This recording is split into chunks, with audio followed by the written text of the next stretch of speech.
on Sports Radio 810 WHB.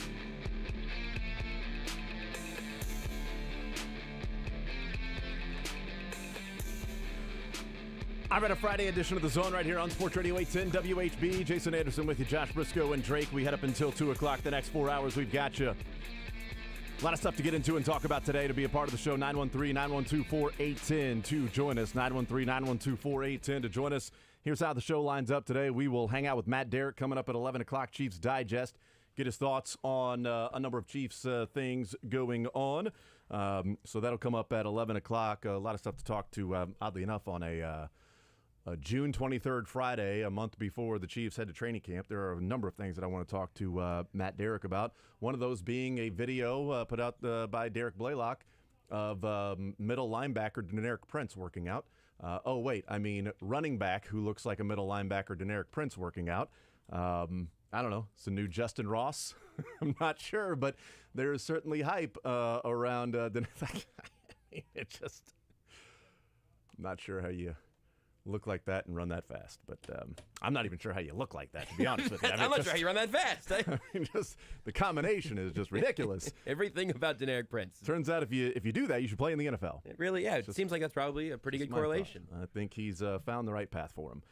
So we'll talk with Matt Derrick about that. Again, I want to get into his thoughts on Joel Carey's article that came out from CBS Sports late Wednesday, early yesterday about Chris Jones and what the contract structure will look like. Joel Corey that came out yesterday. I appreciate you not saying Corey unnecessarily around me, but that's what it is. I'm just trying to eliminate the word Corey out of my mind. Me too. So I'm just going to call him Joel Carey. Joel Corey from CBS Sports, big fan, obviously, and his article that it's the first time I've called him Joel Carey. I even wrote it down, Carey. Did you really? Yeah, I wrote it down, Joel Carey. We have appropriately talked about him with the correct last name many times. I wrote it down. He made a funny joke. I even wrote it down in my diary. So we'll talk with him about that, and also CBS Sports has a list of the non-quarterback players on every NFL team they could least afford to lose. So thought it interesting. Really, there's only two choices. They chose one. I might have gone the other. So we'll talk about that with Matt Derrick coming up in the 11 o'clock hour. And then some other things to talk about. RG3 on the Rich Eisen Show weighed in on some inside information of what's going on with Stephon Diggs and the Bills. And it seems like it's not necessarily contract related. It might just be personality relationship related with teammates. So we'll hear from him as well. 913-912-4810 is the text line to join us. So Matt Derrick at 11 o'clock. Mick Schaefer coming up later on in the show. And coming up at noon, we will talk with co-owner, co-founder of the Kansas City Current, Chris Long, will be our guest. They had a very big day just a couple of days ago, significant day, in the final beam being placed in the construction of the new stadium down at Berkeley Riverfront.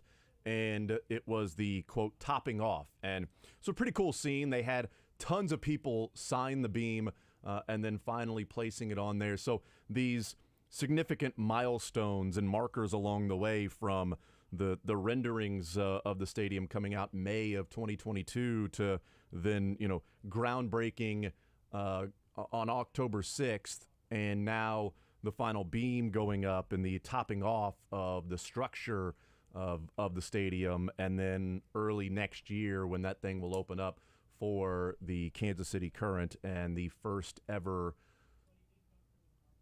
NWSL professional female sports soccer-specific main anchor tenant stadium in the country that not only is making waves locally, nationally, but globally as well, when you've got people from all over the world that are contacting the Current and talking about what they are doing on the women's side. And it was a year to the day a couple days ago. I think it was Wednesday, a year to the day when they opened up the practice facility.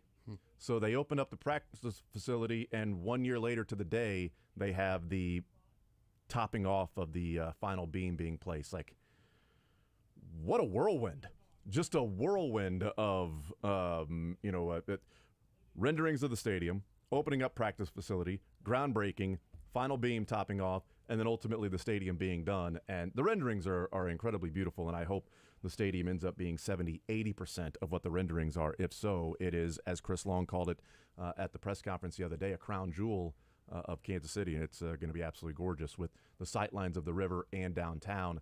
A perfect spot and an intimate setting, too, for some soccer. So we'll talk with Chris Long coming up in the noon hour about some of the things that have taken place to get to this point and really how the whole thing came about from being somebody who manages an investment firm to now is sort of a trailblazer, he and his wife and the team around him, in women's sports. And 51 years ago this week when they introduced Title IX, so kind of that whole thing, I don't know, coincidentally or serendipitously that this whole thing came together, one of the two. But looking forward to talking with Chris Long coming up at noon. 913-912-4810. Let's start off with the NBA draft last night. 4 local players ending up being drafted. Grady Dick, number 13, to the Raptors. Kobe Brown sneaks into the first round at number 30 to the Clippers. Keontae Johnson, number 50, to Oklahoma City. And Jalen Wilson, number 51, to Brooklyn. We could talk about the individual parts of last night, which I certainly want to get into, but there were a couple of observations. I guess I don't know if it's because the star power in terms of name recognition not necessarily being there. I didn't have as much fun watching the draft last night. Like, I was watching it, but it couldn't keep my attention for some reason. I don't know why. And I love the NBA draft. I love the NFL draft. I love the Major League Baseball draft. I watch it. I enjoy it. It's one of the nights I look forward to. And maybe it's because the Royals happen to be coming back and playing the way that they were against the Rays. Maybe it's because Wake Forest and LSU were just punch and counterpunch of defense and pitching and some unlucky hitting for Wake Forest. Like, the top of the 10th inning, they end up losing in the bottom of the 11th. LSU advances to the championship series against Florida. But in a 0-0 game in the top of the 10th, Wake Forest had 3 outs. I think all hits were registered at 110 miles an hour exit velocity. Whew. And those were the 3 outs. That's just unlucky. You lose. What are you going to do? You put the ball in play. Or, as Jeff Montgomery called it, stupid hitting. Or as Rex Hudler likes to say, we got a guy there. We got a guy there. You hit 110 miles an hour right to the center fielder. Don't worry, we got a guy there. You're out. But LSU with the tank by tank, it walks off in the bottom of the 11th inning, and they head to play Florida in a matchup that hasn't happened in 18 years of Florida and LSU playing. Sorry, 18 days with Florida. But it just means more. I mean, I don't know what to tell you.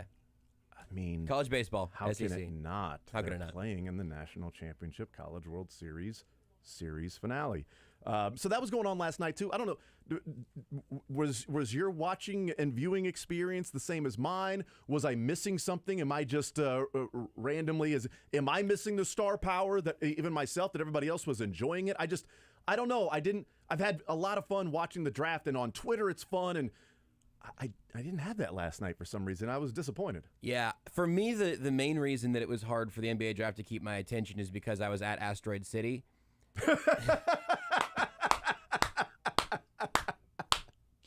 So it was really tough. Really tough. It was a Wes Anderson movie in a movie theater. I didn't have YouTube TV up on my phone. I watched the draft and I felt like I was at a Wes Anderson movie. It was really the styles were incredible. I forgot about you being at the Wes Anderson Asteroid City premiere last night. B&B theaters with some of our friends here at 810. That was tremendous. That did not fail to keep my attention. But funnily, I'm so glad that you just laid that up there for me. I completely forgot. I've been waiting this whole time, I love that you're going viewing experience, all of that. I'm still waiting for somebody to say that Sky Moore can take over some of the Juju Smith-Schuster reps and role. That would be great. Weirdly, I heard one pick made out loud live, because after the movie, me and a few of our friends who were able to come, we went and grabbed some dinner, and they had the draft on at the sports bar, and I heard, with the 30th overall pick in the NBA draft, Kobe Brown, hey, we went in the first round. Hey, look at that. So my little $5 on DraftKings, Kobe Brown, first round pick. Hello, paid for dinner. Let's go, everybody. Nice job. Good for you, man. My Wimby Scoot, Brandon Miller 1-2-3. That did not come home to roost. I've got some questions about how we're doing reporting and things you can bet on. That was one of the things I wrote down as kind of the intrigue, but I can put I don't a little know. pin in that. There's something I don't know, man. I don't know. But yeah, I think it kind of goes back to what we talked about yesterday a little bit too, where there's no mystery at number one, and that guy is clearly the crown jewel of this draft.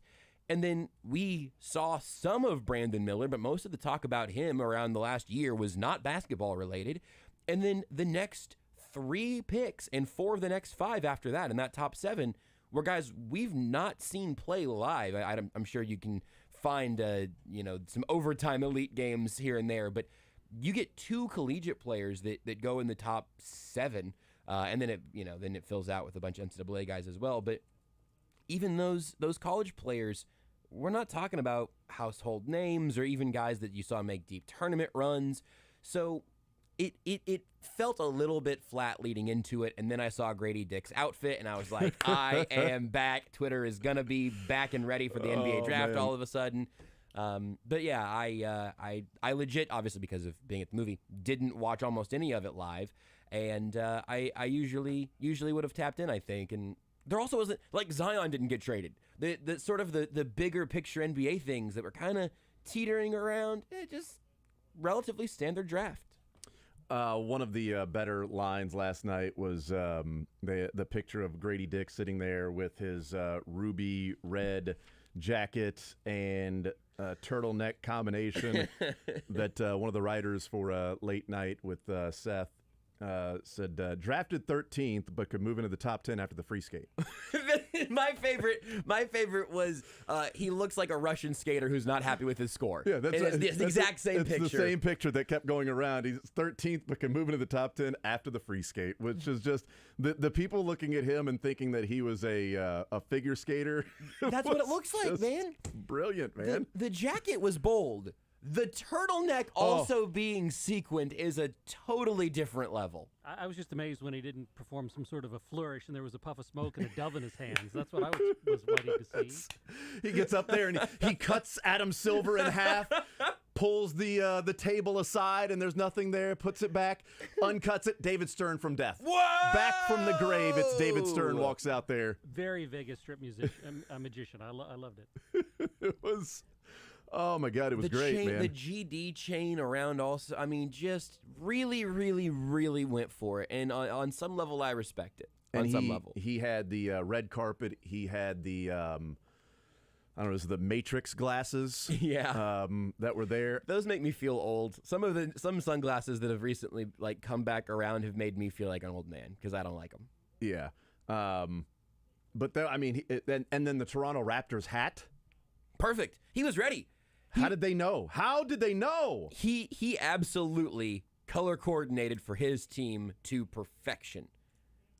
I don't know that the outfit itself is technically perfection, but it was bold, which again I appreciate. Let me say this about Grady Dick, that people can have their jokes and have fun. Yeah, because it's hilarious. He'll probably be somebody 20 years from now that people are showing pictures of the draft. Yes. Like the early 2000s draft where the players looked like they were wearing their dad's suits as like 15-year-olds, showing up to like a wedding or something, and it's their dad's suit they're wearing, and it's all oversized. It looked like Kelsey when he showed up to the red carpet. Yep. So people will remember that, and they'll bring pictures up and have some fun with it. Grady Dick and the pictures that he had with like laying on his stomach at the McDonald's All-American game with his elbows bent and his fists underneath his chin, right? The and ball between his feet right, behind and him. the feet behind him up, and the video that went viral last night of the 2.5 minutes of Funky Town, and his ruby red ensemble that he wore. Grady Dick does not lack for confidence. No. And does not give a bleep what you think of him. And doesn't mind being the center of attention for kind of random reasons. Not bad reasons, just kind of random ones. But also being the center of attention where people are poking fun at him. Yep. And knowing, like, when you put the McDonald's All-American picture out there, like, you know what the reaction's going to be. Yes. When you do the Funky Town video, you know the reaction's going to be. When you're wearing a ruby red outfit for Dorothy from Kansas, you know what the reaction's going to be. And essentially, he's just saying, this is my personality, and I don't care. I don't care. Like that, there is something freeing about that Yes. that is envious, really, that people can make fun all they want, but there is a level of envy of approaching life like that, you know what, unapologetically, this is me, and I'm having fun in life, and I might do some stupid stuff, but you know what, I'm 19, I'm 20 years old, and I'm going to be playing in the NBA, and I'm one of the best basketball players in America in high school and early college, and I just don't care about what the thought and trying to be ultra cool. I'm just going to be myself, and it's respectable that he has that it's not thinking of all the moves that he makes are, well, what are people going to think of me when I do this? Absolutely. And I think also, again, to that end, he ended up probably being the second most discussed draft pick of the night, honestly. Like, certainly top 4, because after those top Kobe. 3 guys. After Kobe and then Brown. Kobe, sorry, yeah. I meant Victor, Brandon Miller, and Kobe, and then maybe Grady Dick. But I really think there is something to that, especially also for a professional athlete and a very young one at that, who just became a professional athlete, to have this like total self-confidence in what you are and not trying to conform to everything else is a truly incredible thing. And also, he looks like the Chiefs Super Bowl ring came to life. It's great. This is what I just was scrolling through pictures. Oh, that's Chiefs Super Bowl ring. Yeah, look at those rubies. Last year was more enjoyable, I think, because there was a question about who would go number 1. So there was that intrigue. Yeah. And I think before the draft, it finally got to Paulo Banchero being a heavy favorite. So he went number 1. And then Chet Holmgren and, Jabari Smith was talked about. Keegan Murray was a great story at Iowa. We saw Jaden Ivey. We saw players that made tournament runs, too, like Matherin at Arizona. There was the intrigue about Shaedon Sharpe, who practiced at Kentucky but didn't play. Mm-hmm. And there was a lot of people that were mad about, why isn't he playing? Is he just using Kentucky to practice and in his year sitting out, but he doesn't want to play or get hurt or anything, and he's eligible? And now you see Shaedon Sharpe playing in the NBA, and good night what he could have looked like in college. And then obviously the local intrigue of Ochai and Christian Brown last year, and Christian Brown going number 21. And there's always the player's mom. That's sort of part of the conversation. There was a couple of years ago when ESPN decided that every single player had to have some sort of trauma they overcame in their life. Like 6'10", has a 47-inch vertical, shot 62% from the field, 48% from 3. His mom was addicted to crack. This is literally how it went. If your memory is hazy, Jason's not exaggerating. No, it was like T. Higgins. I have T. Higgins's from the NFL draft here. Hometown, Oak Ridge, Tennessee. Finalist for 2016. Tennessee Mr. Basketball had offers from LOU, probably Louisville, I suppose. Auburn and Tennessee. Sister Kiki played basketball for Middle Tennessee State. Mom, Camilla, fought drug addiction for 16 years. And so they've done different things like that. The cool part about last night's draft, and maybe this isn't good for the television and keeping attention, is that, do you realize the first 4 picks of the draft got to the draft in 4 different ways? France, college, G League, overtime elite. Yeah, you're right. 4 top picks, 4 different ways of making it to the NBA draft. I thought that was pretty significant in what basketball is today, and 2 of the top 7 picks, the international players, were from France, played on the same team. And is it Bilal Coulibaly that went number 7 to Indiana and then was traded immediately to the Wizards? And it was funny, his radio interview, he had said that they were like, well, did you talk with any? He's like, I never had one conversation with Indiana. I didn't work out for him, didn't do anything. And they let him go, and PJ Carlesimo said, I do wonder when a guy doesn't have a conversation with a team and doesn't work out for him, is drafted in the top 10, is he wearing the wrong hat that he's going to end up with? Yeah. And like 10 minutes later, there's been a trade. Coulibaly and Jarris Walker were switched. We're just flipped. The NBA to steal from the NFL here. Just announce the Washington Wizards are now on the clock. We don't need to do this. Exactly. That's right. You're wearing the hat that you're not ultimately going to be wearing.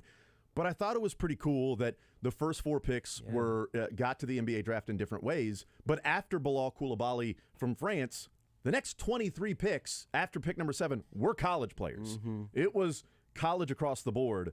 And now I think is it France that has the second most players in the NBA born in that country after the United States? So the United States and now France by those two players being drafted. I don't know what country they passed, but that was the stat they talked about yesterday was now they were talking to Bilal Koulibaly, and it's like, by your pick, France now, and he's like, we're coming. Here we go. We're coming. Olympics, all this stuff. We're coming, right?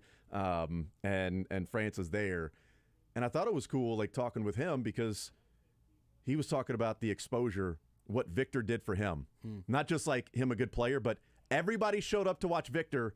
And they saw this guy that ended up going number 7 in the draft. And without Victor, that guy ain't drafted number 7. Yeah. I promise you, that guy's not the 7th pick in the draft. And that's sort of a point of like what we see with college players too. Like somebody can show up to watch a college recruit or a prospect at a high level and see somebody else that's like, wait a minute, this guy's pretty darn good. I can recruit or draft this guy. So like there were a couple of cool themes last night, but really, it was about Grady Dick's outfit. It really was. It was about that guy that's like 7.5 feet tall and Grady Dick's outfit. That's right. Those were the two things. And cool stories, too, like locally, like Keontae Johnson getting drafted and culminating in his career from what happened at Florida to then returning with Kansas State and having a great year and going to the Elite Eight. Jalen Wilson returning to school, and it is unfortunate for Jalen Wilson because I think he did the things that the NBA wanted him to do. But then you just simply look at it and go, what's the view of him at his age and what he can ultimately do on the court? It's also an example of people that are like, well, why don't you return to school and increase your draft stock? Well, you don't press the increase your draft stock button because you're also a year older. Right. Like that same thing people talked about Kobe. Kobe's a mid-second round. Return to school. You can maybe be a first-rounder. Maybe. Or you can go later because now you're a year older. And he went number 30, so he was a first-round draft pick and played 4 years at Mizzou and was a 3-star recruit. And early on, like you could see some of the evidence of him being a good player, that it was kind of there. But the growth, especially from, the ability to shoot, of going from a career, 23% three-point shooter to shooting 46%, his senior year to, averaging 16 points and 6 rebounds in his final year and going number 30. It's a great story from that standpoint. A lot of different ways of a senior, Keontae having to go to a different school, Jalen Wilson, a redshirt, and then returning and then being the man and being drafted. Grady Dick, a one and done. So locally there were some cool stories about the different ways that they were done. One and done, senior transfer. Marquise Noel didn't get drafted, did sign with the Raptors shortly after the draft on a 2-way deal. Yeah, so he and Grady Dick are on the same team right now. K-State and KU, and Keontae Johnson in Oklahoma City, presuming he stays there for a while. That's a lot of movement. But that's pretty cool also. That's as close as you can get to staying in the area. Yeah. We'll take a timeout. We'll come back. We'll continue rolling. 913-912-4810 is the text line. A great College World Series game. Baseball is weird, and the best record in baseball and the second worst record in baseball matched up, and somehow the team that wasn't supposed to win did win against a pitcher that doesn't lose, nor does he give up runs, against an opener and a long relief guy for the Royals, and somehow they ended up getting it done. We'll take a timeout. We'll come back. We'll continue rolling. Matt Derrick coming up at 11 o'clock. Chris Long, the co-owner, co-founder of the Kansas City Current, coming up at noon. Mick Schaefer after that. The cuts before the show is over. More Zone right after this. Take the show with you by listening live on 810WHB.com, in the 810 mobile app, or by subscribing to the...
913-912-4810. Text says Grady did look like a magician that wasn't quite sure if he did accidentally saw her in half. That picture, the still shot of him just sitting there, and the look on his face is perfect. Like, did I actually? Because it was the joke was the Russian figure skater that wasn't happy with his score. Or they could still turn it around after the the solo routine. That's exactly right. Went number 13, but could get into the top 10 after the free skate. That's a better line. That was good. I didn't realize it was also just like he was actually doing the Dorothy thing until he was set on the red carpet. You know, Yeah. I got my Dorothy on or whatever it was. Right. Yeah. I don't want to try to speak for all Kansans, and technically now I'm a Missourian, I suppose, but we can let Wizard of Oz go at this point. I think let's hang our hat on something else. Maybe I don't know. The Houston, you have a problem in sports, and the you're not in Kansas anymore in sports. They've run their course. And I'm not sure. I don't mean to scold the ruby sequin jacket, because if you're gonna pay homage or something, that's cool. But yes, not in Kansas anymore, and Houston, we have a problem. Two perfect examples of terms that are ready to go into the vault. Here's the thing. I think I'd be more annoyed with the Wizard of Oz sort of theme with Grady Dick if he wasn't from Kansas. For sure, like absolutely. if he was from like Pennsylvania, yes. and went to KU for a year and then wore the. It's like, all right, dude, enough, man. No, he's earned it. That's totally good call. From Kansas, lived in Kansas his whole life. Absolutely, you know, all good. But yes, it is to the point where, like Mick, doesn't like seafood or barbecue or the fountains. He hates everything about Kansas City that we're known for some reason. He wants to be known for something else. I'm not sure what he would pick, but that's just his personal choice. That it's kind of to the point of like, all right, you're not in Kansas anymore. Cool, man. Yeah, awesome. That's right. I always loved when they would say that about the Chiefs. Not in Kansas anymore. Well, no, they're not, actually. Even home games. That's also true. It's not like they ever accidentally say, Houston, we have a problem, and they're just like in Louisiana. Like, that's never happened. So, I don't know. Houston, you have a problem, Cowboys. Yes, you Dallas do. Cowboys. Houston, you have a problem. There is really only, like when we talk about the fashion and things like that of what people are wearing, it was really just Grady Dick. I didn't see anything else. Like Victor Wembanyama had a nice chain. Mm-hmm. Well, speaking of chains, who was the kid from Santa Clara? Brandon Podziemski. He had a huge diamond BP on his medallion. The initial medallion feels like that. I think the NFL draft has been going that way. Grady Dick's, of course. Yep. So there you go. Kobe Brown goes 30th, slips into the first round. Good for him. Grady Dick goes a little bit later than people thought, I would say. Like, we looked at some of the mock drafts and things like that, and the lowest somebody had Grady Dick going was Matt Norlander, number 21 to Brooklyn. Fading Dick, you said. That's exactly right. And other than that, the second lowest was number 14, NBADraft.net, and also John Hollinger at The Athletic had him going 14. Everybody else 11, 11, 11, 11, 11, 11, 11, 16, Zach Harper. So John Hollinger and NBADraft.net were the closest with Grady Dick. Kobe Brown had two mock drafts, put him in the first round, number 25 to Memphis from Brian Kalbrowski from For the Win. And then Sam Vicini from The Athletic had him going 29th to Denver. So Sam Vicini wins that one. Yep. He went 30th. He had him going 29. Everybody else was 37, 38, 41, 43, 56. Keontae Johnson, number 50. The closest there was NBADraft.net, had him going 51. Sam had him 49. Sam had him 49, that's right. So I guess either one. You know what? Closest without going over, Sam would win that one too. Yeah. So Sam gets credit for that one. That's two for Sam. Kristen Peak from Yahoo had him going 26th, so going in the first round. Jalen Wilson, number 51. It's lower than anybody had him. Yep. The closest was 48. Jonathan Wasserman from Bleacher Report had him going to the Clippers at number 48. Everybody else had him going earlier, including a couple of first-round selections. Sam Amico from Hoops Wire had him going 22nd. Gary Parrish had him going 28th to Utah. And so those were the ones that were sort of the closest. Nobody had Marquise Noel getting drafted. He did not get drafted. But yeah, so it was all over the board. Jalen Wilson going later. Grady Dick going later. Kobe going much earlier. Keontae going right around where people thought he may end up. Marquise Noel not being drafted, which was the expectation as well. And I would love to see Marquise Noel get an opportunity just to be out there and play because he can do so many things on the floor. But does he get a chance to do that in Toronto? So that was cool. We talked about the different draft things in the first segment. This is also just like really, really niche, but I would turn on a G League game if I knew Marquise Noel was going to be running point. Like, because I would genuinely just kind of want to know what that would look like. It would probably be a pretty good litmus test for what he could do at the next level. I do wonder, too, with NIL, does that change the G League, Ignite, and the Overtime Elite players that are going there over time? Do they get the money to go to school? Because, last year, the first 7 picks and 9 of the first 10 picks were all college players: Duke, Gonzaga, Auburn, Iowa, Purdue, Arizona, Kentucky, G League Ignite, Baylor, Wisconsin. Then you had Australia, then Santa Clara, Memphis, Kansas, Duke, LSU, Arizona, Wake, Ohio State, Kansas, Auburn, Colorado State. Like, it was a lot of college players last year. This year you had France, college, G League, Overtime Elite, college, France. And those are the first 7 picks. You had 2 college players, and it was Brandon Miller at Alabama and Anthony Black at Arkansas that wasn't really, a huge star this year that was, a freshman, which is one of those crazy things we see in college, that sometimes the best player on the floor is not the guy that's going to be the highest draft pick of that particular team. And that was Anthony Black at times, but really, in certain parts, it's like, yeah, he's a really good player, and you can tell that the potential is there, but there's other guys on the floor that are just having, phenomenal games. But when you're 19 years old and 6'7", exactly, that's how that goes. Exactly, and he's heading now to play with Paulo Banchero, at least for the time. every NBA, see. Just put an asterisk after all of these guys except for Wemby. Everybody else could move. And then 2 Michigan players were drafted. One, I like college basketball, but one I'd never heard of. Kobe Buffkin. I found out that there was another Kobe. That's a made-up name, right?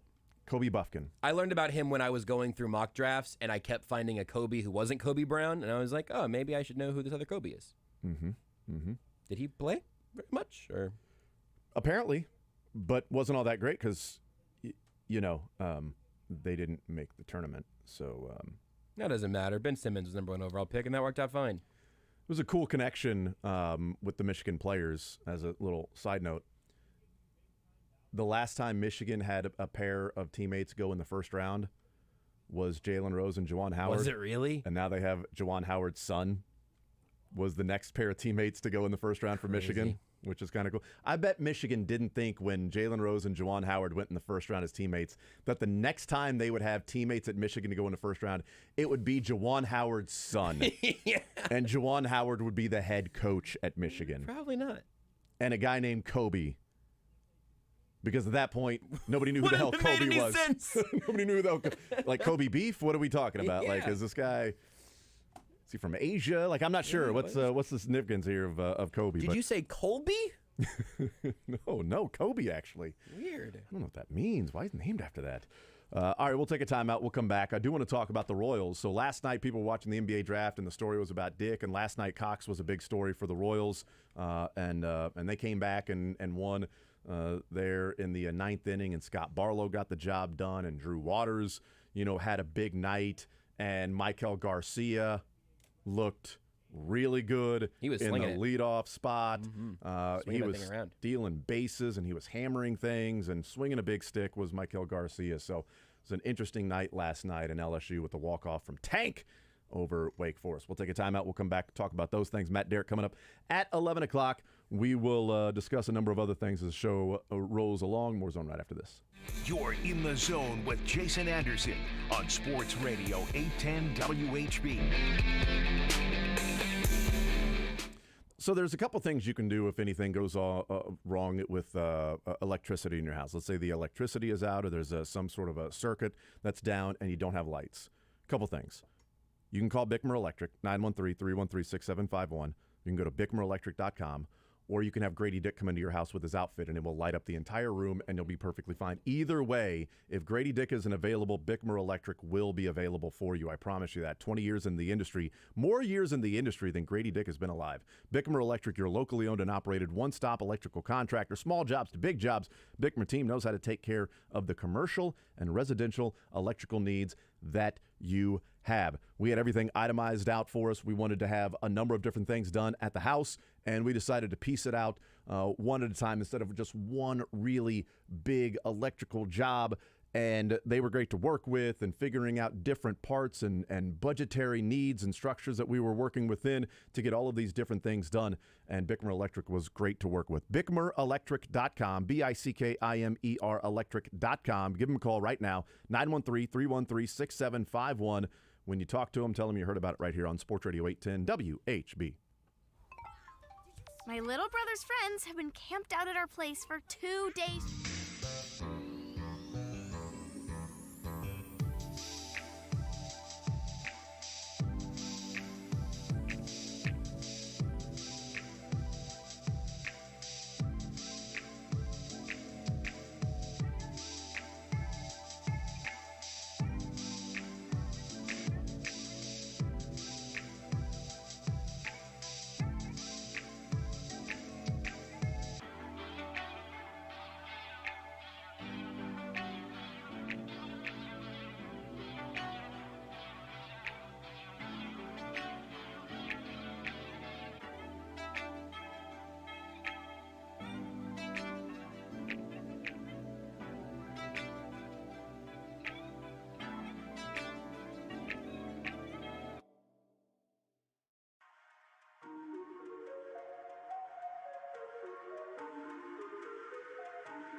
We'll talk with Matt Dare coming up at 11 o'clock.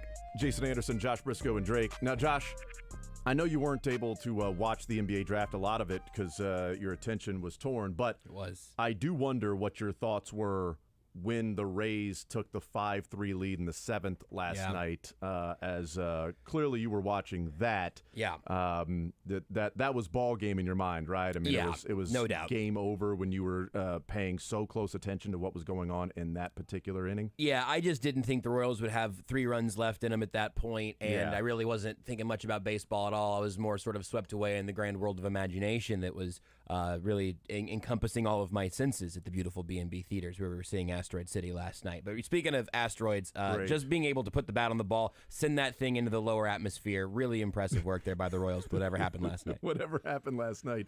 Up 3-2 in the 7th inning, and Taylor Clark comes on, who was really good for a time and has been struggling as of late. Drew Waters' moonshot. Mejia hits the home run to make it 3-3, and Randy Arozarena comes up with 1 out, 2nd and 3rd, infield in, 3-3, and single right up the middle, and it's 5-3. Game over. The game was absolutely over at that point. The Royals were not going into their next 2 at-bats. They're going to get 2 runs. And what was cool and significant about last night, if there is a significance in, always got to do the math, game number 75 and win number 21, the significance is the Royals down 5-3.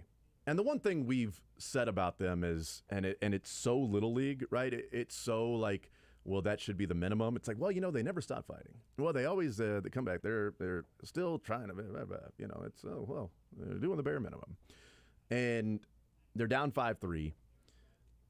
They've got bases loaded with the Samad Taylor walk to load the bases after Nick Prado came in and struck out, and Drew Waters is up and had hit the home run in his previous at bat to give him the 3-2 lead. Now they're down 2, and he's down 1-2 in the count.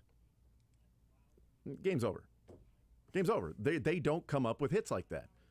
And then he ropes one into right field for a single, and Salvi and MJ Melendez both score to tie it up at 5. Still not going to win. And you didn't have confidence in Aroldis Chapman's command? No, I did not. Okay. No matter who was coming in for the Royals, but I did not, and he ends up striking out the side, which was great. That he looked like that, which is a relief because I didn't think that he would limit them to only 1 run. I didn't think he'd limit them to 0. No. I thought the way he had been going, it was time where he put some guys on base and he finally pays for it. That's what I thought was going to happen. But good for him for doing that. And Sell high. That's exactly right. Do it now. In his last game as a Royal, what a tremendous outing, striking out the side. Exactly right. And then you've got 2 outs, and Garcia at 3rd, and MJ Melendez up. And Melendez comes through with a slow roller down the front. You know what? Any port in a storm, however you get it done, slow roller down the first baseline that the first baseman fields it, tries to toss it to the pitcher, and the ball gets away, and he's safe, and the run scores with Garcia, and then Scott Barlow goes out there and takes care of business after a measly single in the 9th inning, and strikes out Arozarena and Paredes in that inning. So Chapman and Barlow come in and give up 1 base runner and have 5 strikeouts in that, and the Royals get 3 runs on 2 different innings, 2 different 2-out at bats. They were not doing that, and I'm not saying that's going to continue, because that ultimately can be the difference of an entire season or a game here or there. If Drew Waters gets underneath that a little bit and it's a fly ball to right field, they lose the game. Right. And we're not really talking about it other than Austin Cox breaking the Major League Baseball record of consecutive no-hit innings to start a career at 11 2/3, and the first one to face 39 batters with giving up no hits to begin his career. That's what Austin Cox, he ended up giving up 2 hits in his outing last night, but he went 11 2/3, which is the most to start an MLB career. 11 2/3 no-hit baseball, the most to start an MLB career since 1974, and 39 batters faced, some of those being walks, but 39 batters faced without giving up a hit, which is the most to begin a Major League Baseball career. It's crazy. That's what Austin Cox was able to do last night after Jose Cuas gave up 2 runs. So it was a fun win for the Royals. It was a fun night of sports. That the Royals coming back and winning, LSU Wake Forest was great because the 2 aces on the mound, Rhett Lauder and Paul Skeens, that are going to be drafted in the top 6 or 7 of the draft coming up next month. And Rhett Lauder's been connected to the Royals. And by the way, if Rhett Lauder and Scott Barlow are ever in the same room, it's because they have been cloned. Yes, the mirror trick. They are the exact same person. You won't convince me otherwise. And then the NBA draft last night. It was a fun night of sports if you had multiple TVs and things like that. But I thought it was an impressive win by the Royals because guys they want to trade looked awesome. Somebody who wasn't really viewed as a big prospect that's come up and just simply performed that maybe the other shoe's going to drop, or maybe there's something to Austin Cox and maybe they can, get him out there, get him more innings, more pitches, stretch him out a little bit more, and maybe he turns into a starter and is serviceable or good. That would be a great find, sort of like Vinny Pasquantino in the 11th round, not somebody that you were counting on. That would be great. And guys coming through with Garcia and Melendez and Drew Waters that are expected to be a part of the team moving forward for the long term. We talked a couple of weeks ago about the Royals being quantifiably the most unclutched team in baseball by a significant margin between second to last place and them at the very bottom. And I'm not sure if this MJ Melendez hit is technically clutch or not. It's good situationally. It worked out. Drew Waters definitely was. Definitely was. Yeah. Absolutely. But the point being is you used that crazy little F word again where you said that was a fun Royals game. How we should have to dump that, honestly, because that has been a little bit of a rarity. And for all of the correct talk about how the record doesn't matter, because it doesn't in terms of winning a World Series. But watching a win is a little more fun than watching a loss. And a lot of times it's a lot more fun. And so you're more likely to go back again for another heaping of it the next night. You're more likely to continue to be able to buy into a great moment from Drew Waters, a weird but good night overall from MJ Melendez. And to say, you know what, we can talk about Austin Cox and kind of be like excited about what that might be, as opposed to being like, all right, well, another Royals sort of a positionless arm has failed again. Now giving up 14 runs, and in the 3.5 innings he's been up. 3 1/3. That sort of doldrums that have encapsulated this Royals season. You can poke the holes into the doldrums a little bit. When you get a win, you get some fun at bats. It is nice to be able to smile and talk about a Royals game, and even like a little stretch where, again, you're seeing some happy little surprises, some happy little trees in this Bob Ross painting where you can get excited about Michael Garcia or, again, like a good moment from Drew Waters is really encouraging because I was starting to lose a little bit of hope. It's the third best 6-game streak. Well, really, it's tied for the second best 6-game streak of the season. They had one where they went 4-2. Over those 6 games. Did I say Michael Garcia? Yeah, I did. All right. We're good. Sorry. They interrupted myself. They beat the White Sox 3 out of 4, and they beat the A's. That was a struggling White Sox team, and the A's, that was the 4 of 5 wins, and then a loss to Milwaukee. That was the 6-game stretch that the Royals went on when they went 4-2. They had another stretch where they were 3-3, 2 wins against San Francisco. 2 of the 3 wins were against the Giants, right? Now they're 3-3 with a win against the Angels, the Tigers, and the Rays. 3-3 in their last 6. I don't know. I mean, it's a small sample size. Take a drink, but I'll get one. Maybe there's something more here. Maybe we're grasping at straws. Maybe we're searching for silver linings in the middle of the abyss. It was fun, though. It was. It'd be fun. Also, that was the Rays' 9th home loss of the season.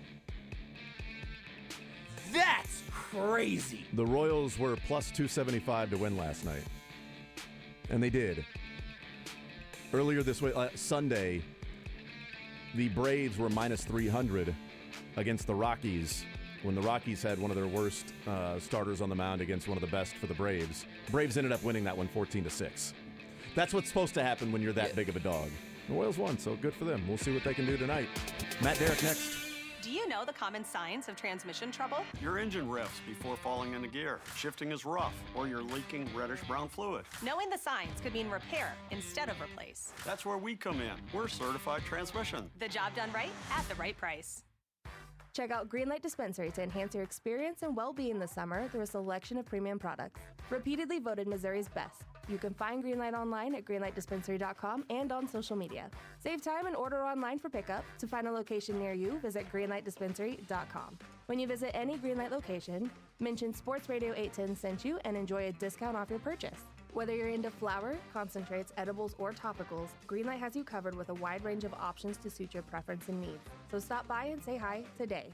Summer's heating up, and the Butcher Block at your neighborhood hen house has great deals for you to get out on the grill. Does boneless KC strip steak sound good? I'm talking USDA Choice Certified Hereford beef, 10 ounces, only $9 each, or choose your own size, $13.99 a pound. How about 93% lean ground beef, ground fresh several times each day? That's only $4.99 a pound. And if you want seafood, they have fresh whole Atlantic salmon fillets, just $9.99 a pound. Find all these great deals and more at henhouse.com. Hen House, your market, my market, Kansas City's market since 1923. It's Rawhide Harley's pre-owned freedom sale this week. All pre-owned Harleys tagged with liquidation pricing. Good credit, bad credit, or no credit, 100% of applications accepted. Save thousands this week, only at Rawhide Harley's pre-owned freedom sale. It ends this Sunday. On approved credit. I'm here with Brad McGee from LBA Home Services. Brad, is this your plane? Beauty, ain't she? I'm inspired by pilots in aviation. How so?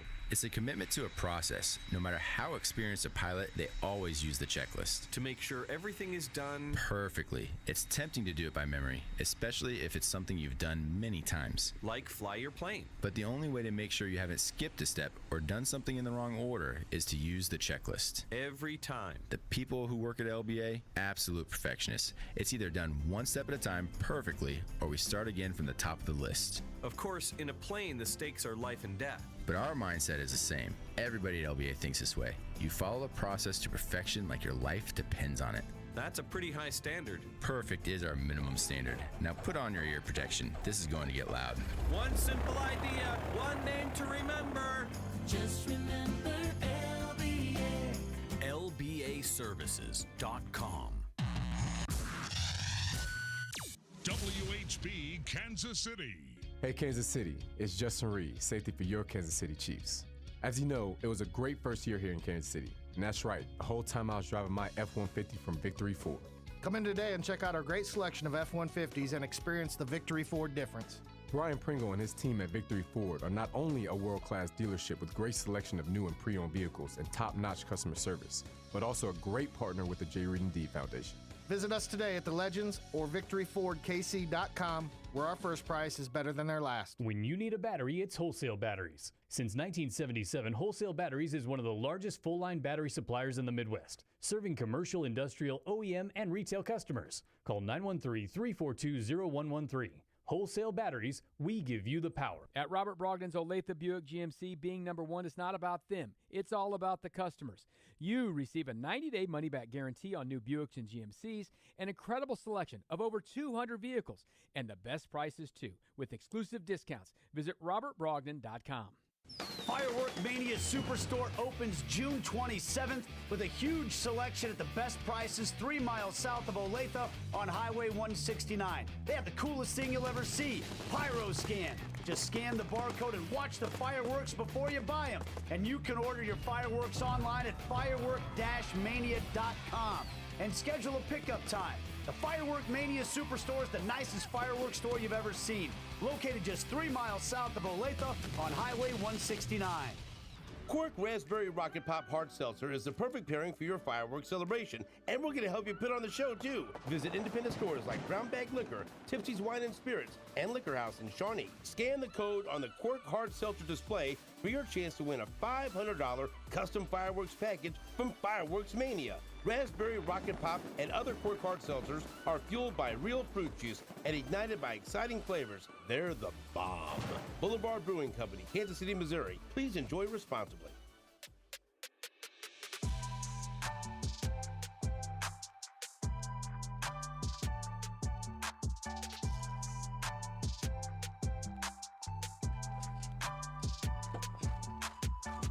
I will continue right here on Sports Radio 810 WHB. Jason Anderson with you, Josh Brisco, Drake heading up until 2 o'clock. Looking forward to a conversation with Matt Derrick, Chiefs Digest. Looking forward to it when he's here. We'll talk with Matt. You know what happened? You know what happened? He got lost in the Fat Bear Week and lost track of time. I was going to say, I was really excited that you said that we could do the first 5 minutes of the hour exclusively on Bears again this week. Yep. And I was really looking forward to that. But now it's 11:03, and here he is. So anyway, that's why I don't think Grazer has it this year, Jason. If I'm being honest, I just don't think Grazer has it. But I really think that you and Matt ought to talk about training camp. I know he's excited for day one, rookies and quarterbacks and all of that. So you guys can talk about all that serious football stuff since we already talked about Fat Bear Week. Okay, so timer goes off. That's our end of talking about Fat Bear Week. You gave us 5 minutes. I can't believe it. I can't believe it. I can't believe it. Talking crap on Grazer. I just needed one I had a name for right away. I believe I believe in Grazer. I was doing like a first take thing, I first. gotcha. I know. I fully deserve that. First wake, actually, because like water. Mm-hmm. Yeah. We'll talk. First lake was better. I think I mentioned last week, and it has been confirmed.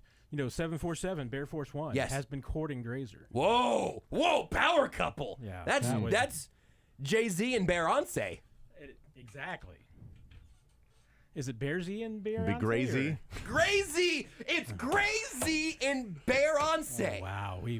Oh, wow, I'll put that on the message boards and see if it sticks. You should do that. We'll talk with Chris Long coming up in the noon hour, coming up at 12. Chris Long, co-owner and co-founder of the Kansas City Current. They had the topping off the beam of the structure for the new stadium, and that was a cool moment. So we'll talk with him about all the things going on with the Current and the stadium and things like that. Looking forward to that conversation with some of the significance of what the last year has been for the Current, with the practice facility opening up and the groundbreaking, and now the beam, and then next year is going to be the early 2024 when the stadium opens up, and other concerts and a venue to host different events. And part of the reason that Kansas City is going to be a city that some of the bigger countries want to have their main city, that they are going to be here through the World Cup. I'm trying to think of the right word to call it. The whatever the location will be for the hub, training site, city. Yeah, training site. That's fine. And because of sporting, and because of the Current, host city. Yes, there we go. There we go. Their host city, and because of sporting, and because of the Current, with the training facility that both clubs have, and that stadium will be open by the time the World Cup gets here. So that's another place for these countries to train at. That's going to be pretty cool. So what's going on with the soccer in this town, in the soccer capital of America? And it's been awesome. You two, I know, don't live in God's country. So I grew up in Lee Summit, so yeah, I lived in God's country. I don't know if you've driven by the stadium, but if if there's a traffic jam, they should charge you $75 because you're going to get a good view of the game. Oh, really? Yeah. On the, man, I haven't driven by in a while. Oh, yeah. The Bond Bridge right there. Yeah. The stadium is right next to the interstate. It is really cool. It's beautiful. The renderings are beautiful. You see, it's just on the other side of the bridge from Bally's, and I'm interested in asking Chris this, because at the groundbreaking, they showed up by boat. They went by it's boat. Right on the water too. And there's no docks there.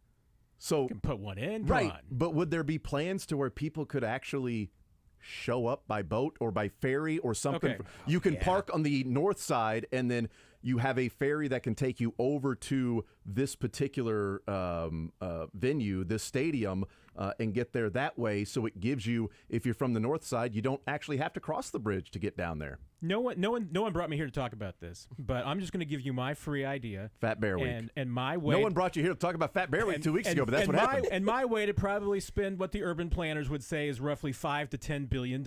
But here's what I would. Here's what I've been pitching for years. Don't think I've pitched it to you guys. Okay. But my philosophy was always okay. And this part is probably the part that's completely impractical and probably not even economically feasible. But you talk about North Kansas City as a royal site. But there's a lot of low-use industrial land right on the north side of the river across from downtown. And there's no connectivity. See, so my view was always, you put a new Royal Stadium right across the river in North Kansas City, right on the freaking river. Yeah. Mm-hmm. And then you have a pedestrian a walkway bridge. from City Market across to North Kansas City. You can walk across the river. They do it in other cities. I mean, they got like Nashville's got one. You go a bridge, you walk over the river to the stadium from downtown. One of the best sporting experiences of my lifetime is taking it in Tampa, taking the ferry from St. Pete across the bay, and then they drop you off in the kind of the district around Amalie Arena where the Lightning play. It is such a cool experience. Was it in May? Was it in May? Did they make things out of clay? What am I missing? Did you eat hay? What did I do, Matt? Sometimes Jason. I didn't catch that one, but said you were across the bay. There you go. Make things out of hay. It's from a movie. Never mind. Sorry, I haven't seen it. I saw Asteroid City last night. It's a little movie called Happy Gilmore. Oh, yes, it is. All right. Well, Matt not getting it makes me feel a little better. No, not a big deal. And maybe you can get the streetcar, get a bridge for the streetcar over there too. That's great. You know, That's what I'm saying. Do that. Yeah, they do. By the way, the streetcar will have a stop at the new stadium for the Current. So so much about it is just great. And I'm not just envisioning like a 12-foot walkway here. I'm not looking for that, like that tunnel at Arrowhead Stadium that you can go through to go under the parking lot. Yeah. No. I want this thing to be like a half mile wide. I want it to have like a band shell that you can do like concerts on. I mean, I know. Hey, trust me, the structural engineering on this thing, doesn't make a whole lot of sense. That's why I'm saying, let's spend the money. I love this idea. I want to do more stuff around the water. I was just talking about a park and ride ferry across the river to the stadium, and you're talking about walking bridge and another stadium there, and an entire industry of construction and engineering. Next level thoughts and while I building on a river. While I have a microphone for once, about time. It's about time. I will just say one more thing, and then I'll be done about urban planning and everything like this.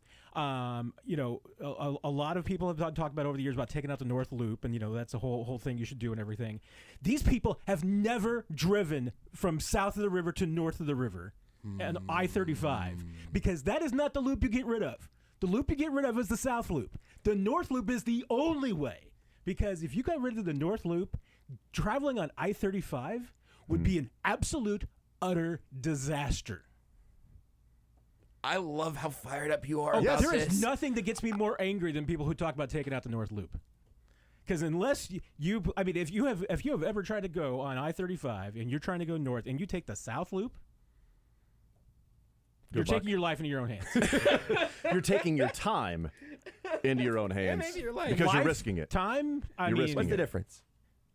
What do we have if not time? No, I now yield the rest of my time. I love urban planner Matt Derrick. I think this is a great evolution for you. And that just started with me wondering if they would have a way of getting to the stadium by boat, since they showed up to the groundbreaking in October by boat. That's great. I'm all for boats too. I'm with you. I co-endorse your plan. The renderings are just gorgeous. I mean, the stadium looks awesome. So looking forward to that conversation coming up at noon. Matt Derrick, Chiefs Digest.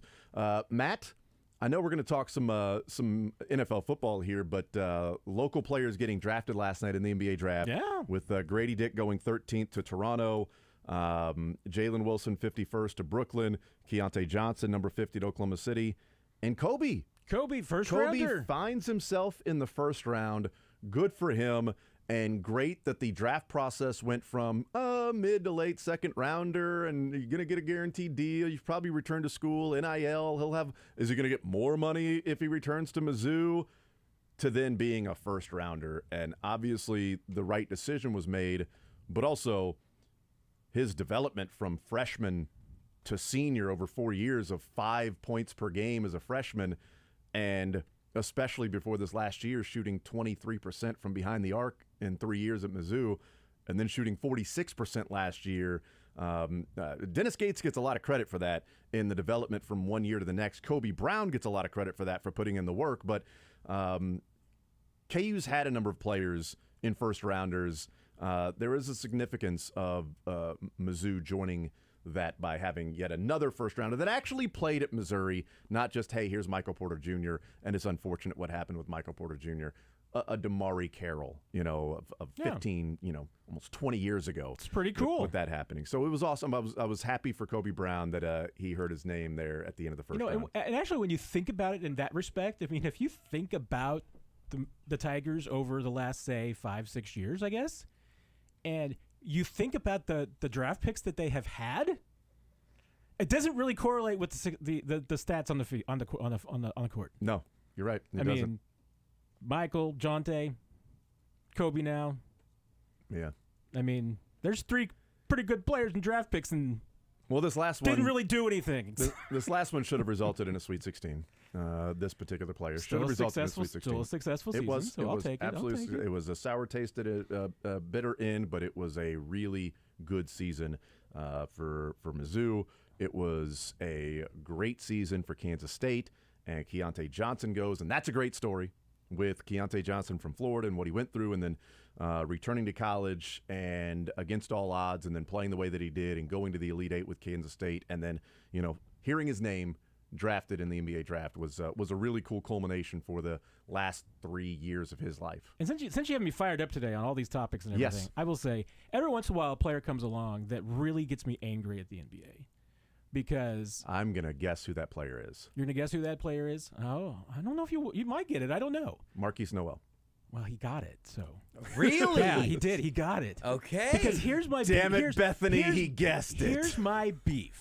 My beef is that every once in a while a player comes along who is just so freaking fun to watch. It is so good in college. Yeah. And if your takeaway from that is saying that and saying this guy won't make a good NBA player and isn't draftable, then to me, there's something wrong with the NBA because Marquise Noel is just too freaking fun to watch. And probably the last player that I really felt this passionate about was Shane Battier because Shane Battier was like so freaking fun to watch in college. And I just remember people saying, "Oh, he's gonna be a terrible pro," that.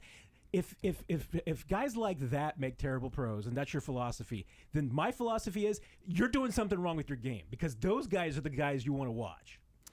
The guy that comes to mind for me like that, and it reminds me of Marquise Noel, was Russ Smith at Louisville. And he was a guy that put his name in the NBA draft after his junior year, and they said, here are things you need to work on. You need to work on being a point guard because that's what you're going to be. You're not going to be an off-ball player like you were at Louisville. You're going to be a point guard. You need to work on your three-point shooting, consistency, and you need to work on assists and setting guys up. So he went from 19 points per game, shooting 32% from behind the arc and 2 assists per game, to his senior year, 18 points per game, 5 assists, and shooting 39% from behind the arc. Couldn't find a place in the NBA. He was drafted 47th overall, but he was a G League player. He went down to the G League, and he led the G League in scoring. And they said, yeah, but that's the problem. You're just a scorer. Next year, he led the G League in assists.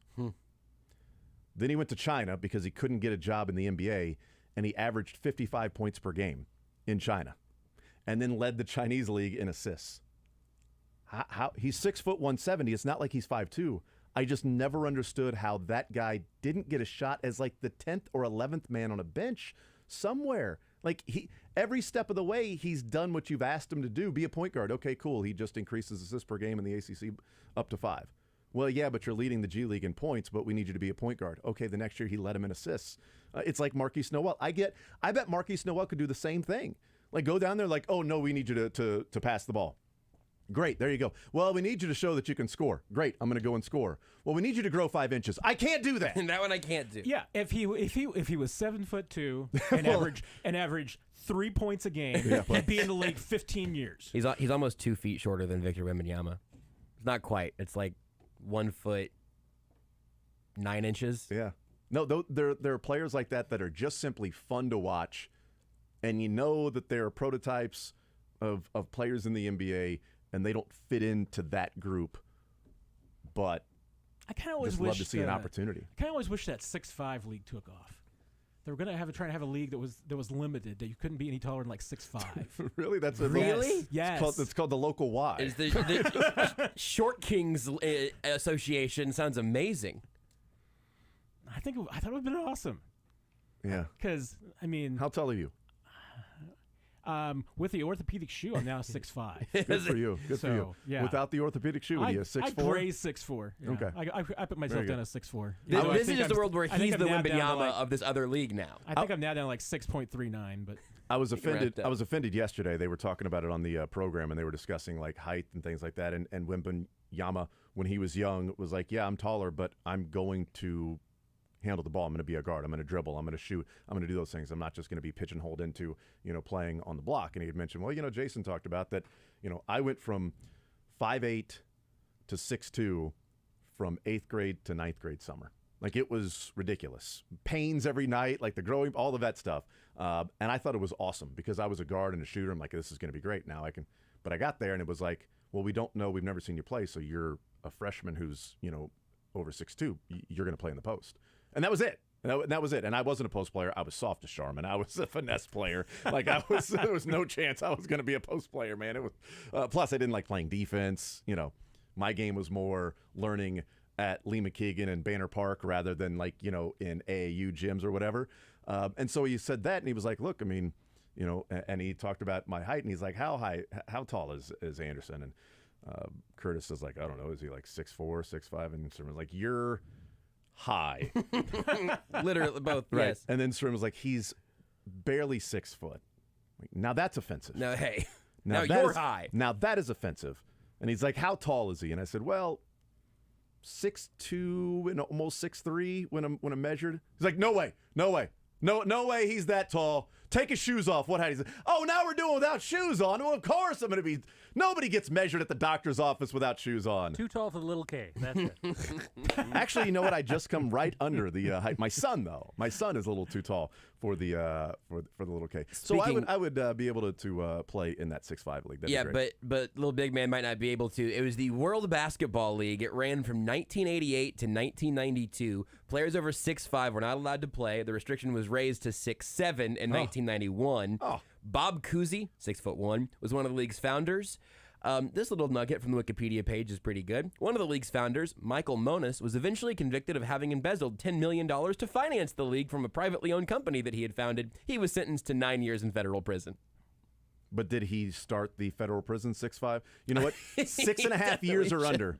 That's good. 6.5 year sentence or under, and you can play in this league. And the other lesson from that to take kids is that starting up a sports league and embezzling the money is a great way to make money. I mean, if you don't get caught. Yeah, because it's an awesome aim investment. high. Most of the rules in the world is just about not getting caught. That's really, if you can break a rule and not get caught, probably. I mean, embezzling $10 million in 1990 that's pretty good change. From a company he had founded too. Yeah. I mean, it's basically his money. Yeah, that's what I'm saying.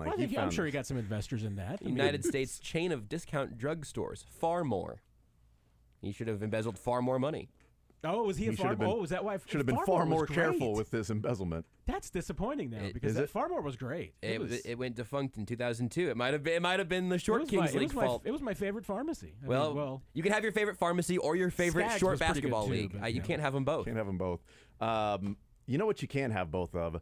Looking like a linebacker and running fast. I was sent the Twitter video of Derek Blaylock tweeting out Deneric Prince working out. And he looks like a middle linebacker. He does. He's out there running. He does. This is Derek Blaylock. This isn't the Chiefs doing that. Okay, he's working out with Derek Blaylock, who's now training players and speed camp and things like that. I feel like Deneric Prince is about 5 weeks away from being talked about like Justin Ross. And the reason I say 5 weeks away, because that would be the first week, 10 days of training camp.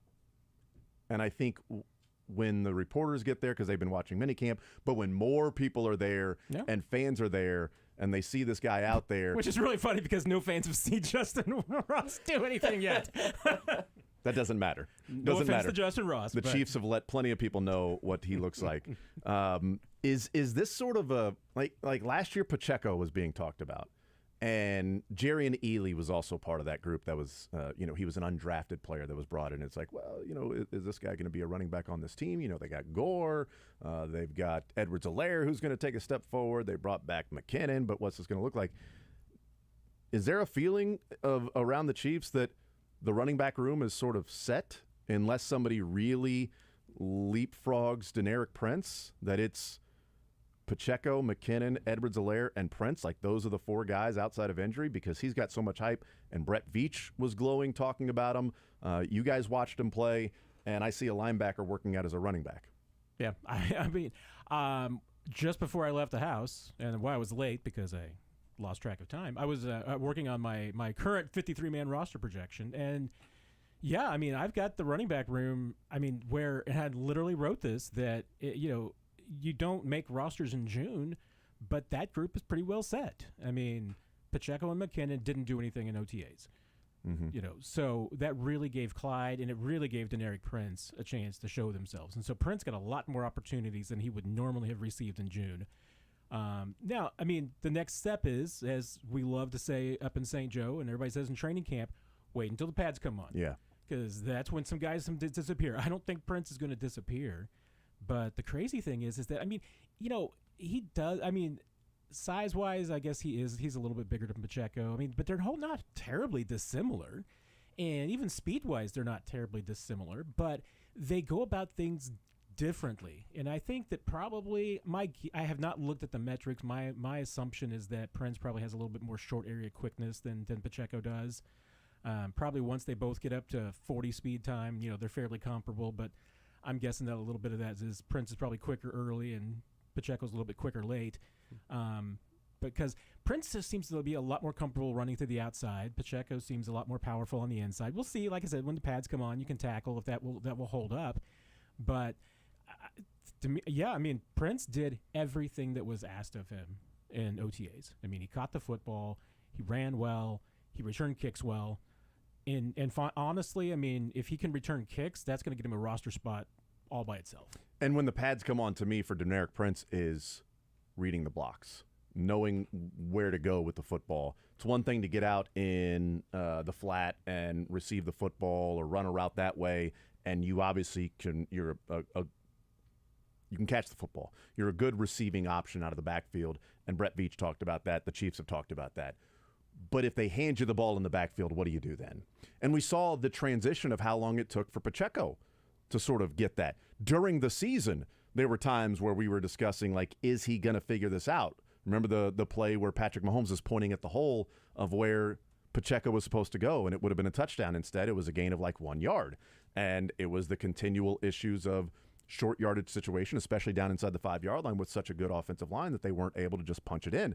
Well, into the season Super Bowl, first drive, second half of the game, they cap it off with Isaiah Pacheco reading the hole, making it through there, sliding through a tackle and getting into the end zone and scoring. And that's a progression throughout the entire season.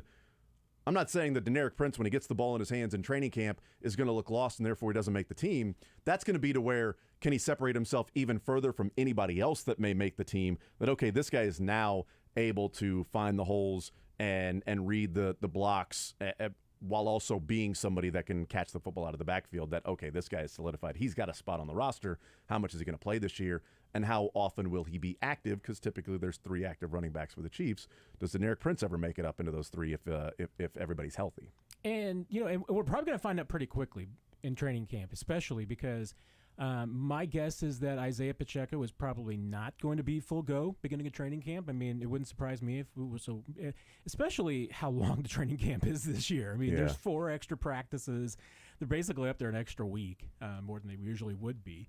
So, hey, if that first week Pacheco isn't full go, if McKinnon is still feeling his legs a little bit, and I think they're going to want to ease him into things too. Yeah, I mean, Prince is going to be the number 2 guy, so he's going to get a lot of work. So I think we'll find out pretty quickly, what he's got. And you look at the depth behind them. I mean, LaMichael P. Ryan's been around for a little while and hasn't truly established himself. I mean, I think his career numbers, low. I mean, it's like maybe 3.2, 3.3 yards per carry. I mean, he hasn't really broken out, and he hasn't really been a super receiver either. And there will be people at the Chiefs that will tell you right now, Prince is their second best pass catcher out of the backfield behind McKinnon. So, there's a huge opportunity there for him, and even Ely. I mean, there's a ton of athleticism there. He's a fast guy, but he is a classic tweener. And the Chiefs have not figured out yet whether he's a running back or a receiver. They're trying him at running back now, but the likelihood is that he's just neither one. Yeah. Last year they had him at receiver. He needs a 6'5" football league. Unfortunately, Deneric Prince would also be in that. So would Edwards-Helaire. NFL Every single running like back 6 foot league. would be in that. Edwards-Helaire, McKinnon. I also forget. I've deleted some of Ronald Jones' time with the Chiefs from my mind, I guess. But they carried 4 running backs and 4 tight ends at their first cutdowns last year, and then all year long. And Michael Burton, who's not on the team anymore. So they're not going to have to do a whole bunch of roster math to keep Bell and Prince or Clyde or whoever it might be, right? I mean. Where's that extra? They have an extra spot for this fullback role. Well, that's the problem I'm having with my 53 This is right why I wanted to now, ask about it. Okay. Which is like, Where's the okay, logjam? I got 4 running backs. I got 4 tight ends. I got 6 receivers. Was last year only 5 receivers? It was. It was Initial 5. cutdowns, it was 5. They had 6 later in the season. Right. So. Well, let's take a time out and hear where Matt Derrick is, where his thought process was as to how you fill that role, because that's been one of the main conversations. Is there an extra defensive lineman, an extra cornerback? What about a safety? What about an offensive lineman? Could it be a wide receiver? We'll find. Maybe they keep 4 quarterbacks. Let's have some fun. Let's get crazy here, because Chris Collinsworth felt like they should have drafted a quarterback, and I don't know why they didn't. We'll take a time out. We'll come back. More Zone next. Want to see more of The Zone? Watch the show live on the Sports Radio 810 WHB Facebook, Twitter, YouTube, and Twitch.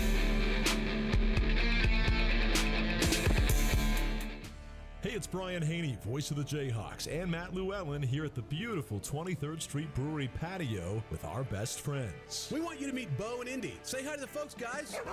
Yep, man's best friend is welcome here on the patio at the 23rd Street Brewery. That's right, Brian. Come in and have one or more of our craft beers, eat, hang out with your pups. And we've got a TV out there, so you and your pups can watch whatever you want on the patio. The 23rd Street Brewery in front of...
All right, hanging out with Matt Dare, Chiefs Digest. All right, Matt, as you go through the roster of the Chiefs, and we know that there's no fullback now, and that has been a common question and conversation about how do they fill out the roster.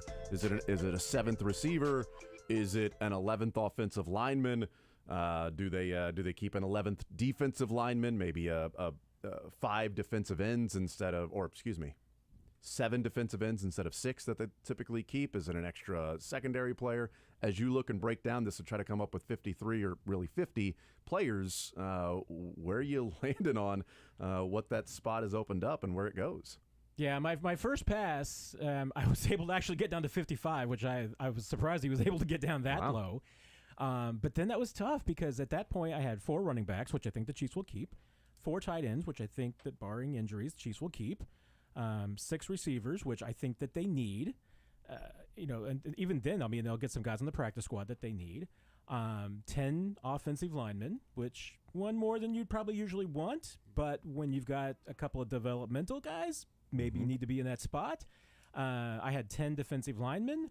And if just getting down to 10 means there's going to be cutting some guys that you're familiar with at least. I have 5 linebackers, 5 corners, and 5 safeties. And safety is one of those positions that I would normally say you're only carrying 4. But you got your 2 starters in Reed and Cook. You've got Deion Bush back, who is one of your premier special teams players. You've signed Mike Edwards, who is a fantastic guy to have as a backup safety, and you drafted Jamari Conner. So unless there's an industry, what about Najee Johnson? Well, Najee, he's a corner now. Okay, you have him at corner. Yeah, he's a corner. But even keeping 5 corners, I've got to have them, waive Nick Jones and try and get him on the practice squad. Wow. He intercepted Patrick Mahomes. You can't waive him. Exactly. I mean, he's had a good camp and everything. He had good off season. So I mean, and it's not set in stone. I mean, there's a lot of changes and injuries will happen, and there could be issues. I mean, like a defensive line. I'm counting Tershawn Wharton under the assumption that he's going to be ready to start the season, but you don't know for sure. But even then, I mean, he's an interior player. So really, the logjam that the Chiefs have is at edge. And they may add another one. Getting down to, if you want to keep 9 defensive linemen, well, you're probably either Malik Herring or Joshua Kando. And the Chiefs still believe that one or both those guys can break out. So, which one do you expose? Offensive line, I mean, like I said, that's a really tough one there because, you've got, I think, Wanye Morris you certainly have to keep. Who's going to be your backup left tackle? Is it Wanye? Is it Prince Tega? Is it Lucas Niang? I mean, right now, based on experience, the guy who has the most experience is Prince Tega Wanongo. I mean, he's been the guy they've been prepping to be and has been the backup left tackle. So, did he end up coming in for a couple of snaps last year? I believe he did. At tackle. I can't remember what the circumstance of that was. Yeah, he may have been. I think he was the one that came in when Wiley went out for a few plays on a couple of occasions. I don't remember if Orlando ever went out, though. So is it, I mean, they've got 4 defensive ends, edge rushers that are definitely on the squad. Karlaftis, FAU, Aminihu, and Michael Dana. Herring and Kando. I should put in B.J. Thompson there, too. Well, I have B.J. Thompson on the outside looking in right now. Oh, really? I mean, I shouldn't put in B.J. Thompson as definitely on the squad out of the 6. He would be 5. I mean, here I am. I'm waiving 2 draft picks, and the Chiefs don't normally do that. There's a lot of teams that do. I mean, it happens. And B.J. Thompson is interesting because he is undersized, so I don't know if a lot of teams would just jump on him immediately. He's a developmental project. He's long, and you'd like to have him out there because he's had success blocking kicks before, but I don't know if he's going to play immediately. So, is it better to keep him rather than a Kando or a Herring? I mean, I think he's got more upside. Yeah. So, I mean, I would probably take that risk, but you're basically at that point you would be using a roster spot at a position where you usually want to be able to rotate guys for a guy who may not be ready yet. If as you're doing it right now in this exercise, you're not adding anybody else in outside of the players that are currently on the roster. Okay. Yeah. So if they were to sign Carlos Dunlap, now that logjam gets just add another guy that you got to get rid of. Tougher for you, because I think if they add Carlos Dunlap, then the 6 defensive linemen or edge players, if they only stay with 6, would be Karlaftis, FAU, Aminihu, Dana, Dunlap, throw in veteran player here, and B.J. Thompson.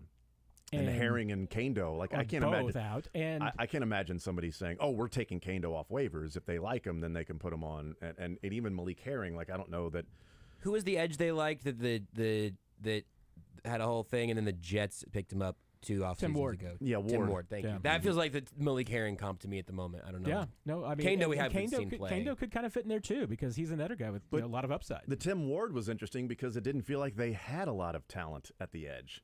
And Tim Ward was They were waived. just kind of hoping to sneak him by. Yeah, and the Jets grabbed him, and it's like, oh, well, that sucks. And why didn't you just keep him? Because it feels like you're kind of missing some players at the edge. This is one to where Dana showed himself really well last year in a reserve role and a rotational guy. Karlaftis came on strong.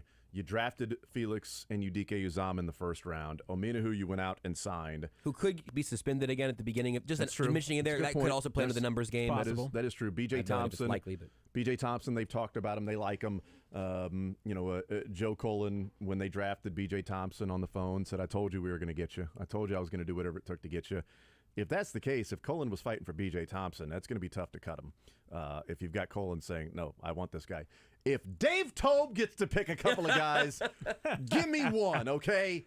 Give me one. I got Chris Jones talking about me as to why he had the best year of his career. Let me have B.J. Thompson, all right? You drafted him. Let's keep him around here. Remember where B.J. Thompson went to college? He went to college started at Baylor, right? And then where he went to most recently was? Yeah, Stephen F. Austin or Stephen something. F. Austin. I just wonder if the Chiefs have a spare spot for him. Wow. Got to split the difference. That's a strike, Josh. Thank you very much. Well, that's if they're going to either keep 7 or 10 edge players. His mind's in the gutter. It certainly is. You can blow right through it. Don't worry about me. Okay. I'm just over here. We good? Yeah. I understand that joke was kind of a no-no, but there's no law against it or anything. So you play the 3-hole? Are we done? Yeah, we're good. Okay. So Cullen may ultimately want B.J. Thompson to hang around. Stephen F. Austin, B.J. Yeah. I actually was going right past that one. Yeah, sorry. That one just dawned I on me. figured we did enough in the first hour. I'm much too naive for this conversation. We did enough. It's in the over first, my head now. We did enough for the first hour. Right. In the first hour with the Royals pitcher and the the KU player that got drafted, first name Grady. We did enough of that. And Josh, of all people, just takes us right back into the gutter. Sorry. Exactly. Karlaftis, FAU, Ominahu, Dana. If they sign Dunlap, I think B.J. Thompson's on the team. I mean, is there a seventh defensive end that they would keep instead of a fullback? Like that decision of is it an offensive line? Is it a defensive end? Is it a wide receiver? Because they could go 7 wide receivers that they could keep if they want to keep Watson and Richie James, and then also a Ross, whether that be John or Justin. Well, if you're keeping 6 defensive ends, you're keeping 4 defensive tackles. Yeah, so right. now you're at 10 for sure. Yes. So what are you going to do on offense? Are you going to go 9 offensive linemen? Is it 5 wide receivers? Is it 3 tight ends? There's somewhere you're going to. Don't they usually keep 10 defensive linemen, 6 defensive ends, and 4 defensive tackles? It can go 9 or 10 on defensive line. They've gone 9 and 10 on defensive line and offensive line. They've gone back and forth. Usually, I mean, you can pretty much bank on it's going to be maybe 18 or 19 linemen total. It'd be surprising if it was only 18. The offensive line numbers get stuffy. I just opened up the depth chart. Okay, let's kind of count it through it. You got your 5 likely starters, Wanye and Allegretti.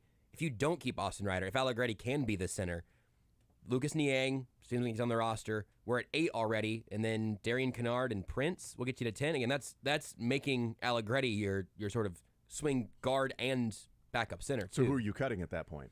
I think you're missing. I think you're at 10 with all of your starting 5. And then Wanye, Allegretti, Kennard, Niang, Prince. That's 10. So you'd be cutting Austin Ryder, but that wouldn't be crazy. But it's hard to get under 10. And I mean, even in OTAs, I mean, we saw it. I mean, certainly there's some rotation there as far as trying to get experience for a lot of guys at left tackle. I mean, between Wanye, between Darian Kennard and Prince Tega, Monongo. But I mean, Prince is, the most experienced backup at left tackle right now. I mean, if you want to go into a season with just Morris and and Niang. I mean, now the other alternative to that philosophy is that if Donovan Smith goes down, Juwan Taylor's your left tackle. You're just moving him over there. You don't need a backup left tackle. All you need are a bunch of backup right tackles.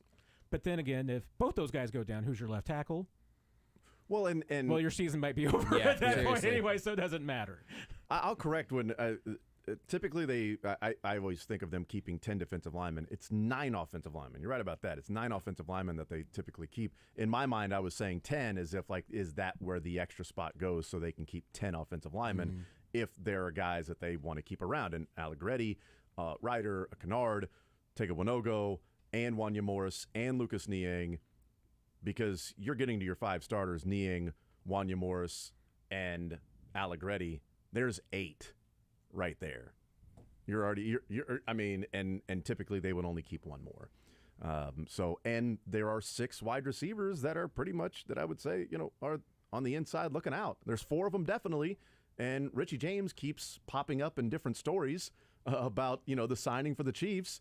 And I don't know how you cut Richie James. I just think there's too much there. I don't either. I liked signing. You've basically signed Justin Watson to be on this 53-man roster, so cutting him is just like setting a couple $1 million on fire. Yeah, you could. And he's been too serviceable for you. Yeah, you could save I think $800,000 by cutting Richie James. I think you'd lose money with cutting Justin Watson, so that wouldn't make sense.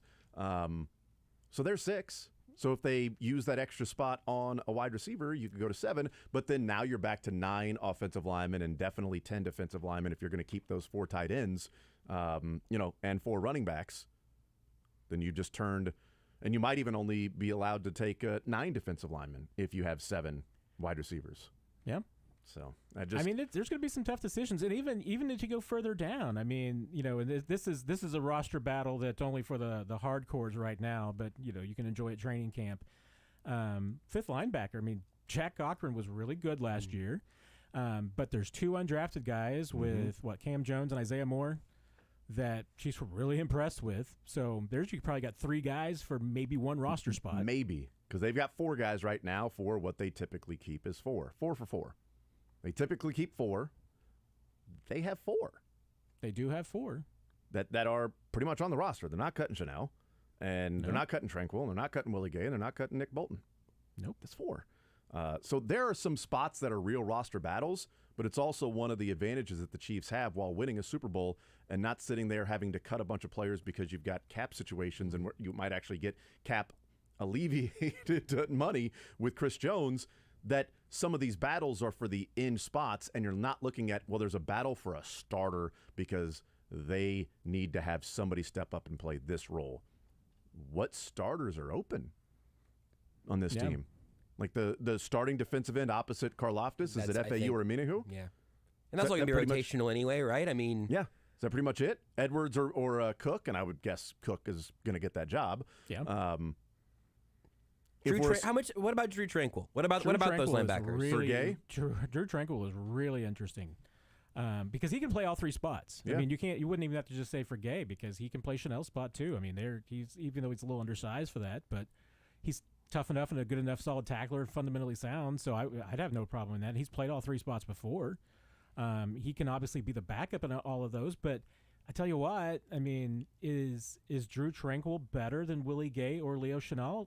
You look at the numbers, and you can make the case that he is. The part for Willie Gay that sort of, and I love Willie Gay. I advocated for them drafting Willie Gay, and I was pumped when they got him in the 2nd round. I'm like, hey, there's a guy that I had been talking about for 2 months, and they got him. All right, I love this.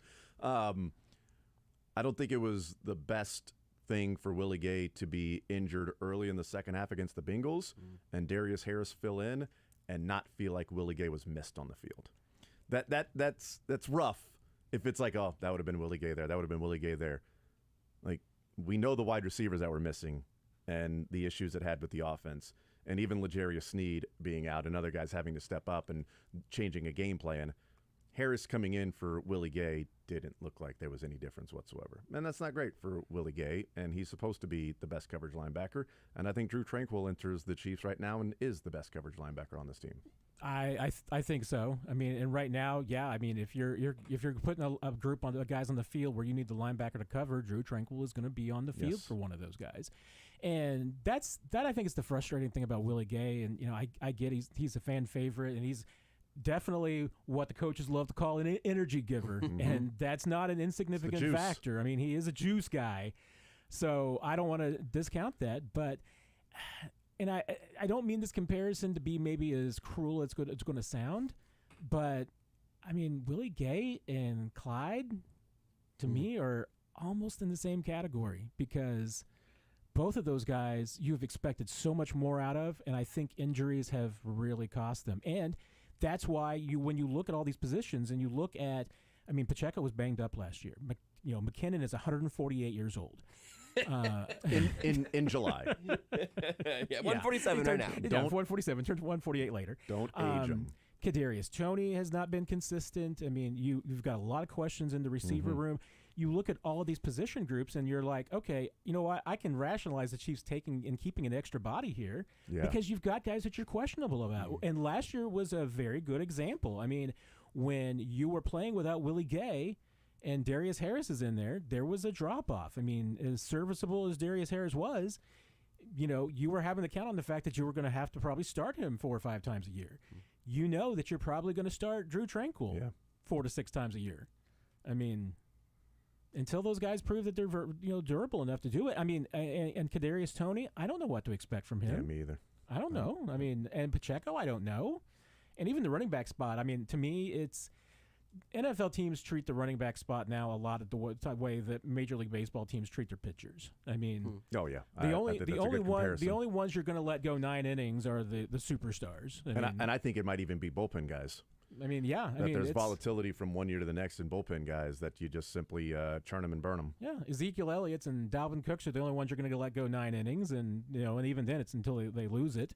But the Chiefs are a by committee team now. Yep. I mean, unless they have had a guy like a Kareem Hunt, they're not going to leave him out there for 3 downs and be that kind of player anymore. I mean, they're gonna give them spells. They're going to give the backup drives during a game. I mean, I don't know we might never see another 1,000-yard back in Kansas City with Andy Reid unless they get like a stud in the first or second round. I think Pacheco could get to 1,000 next year. I think the only thing holding these guys back is just work, and I don't know, if they're going to get enough work because of the rotation. We'll take a timeout. We'll come back. We'll give a little bit more work to Matt Derrick before we let him go. More Zone next. Take the show with you by listening live on 810WHB.com, in the 810 mobile app.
All right, hanging out on this Friday edition of The Zone. We'll talk with Chris Long, co-owner, co-founder of the Kansas City Current, hanging out with Matt Derrick, Chiefs Digest.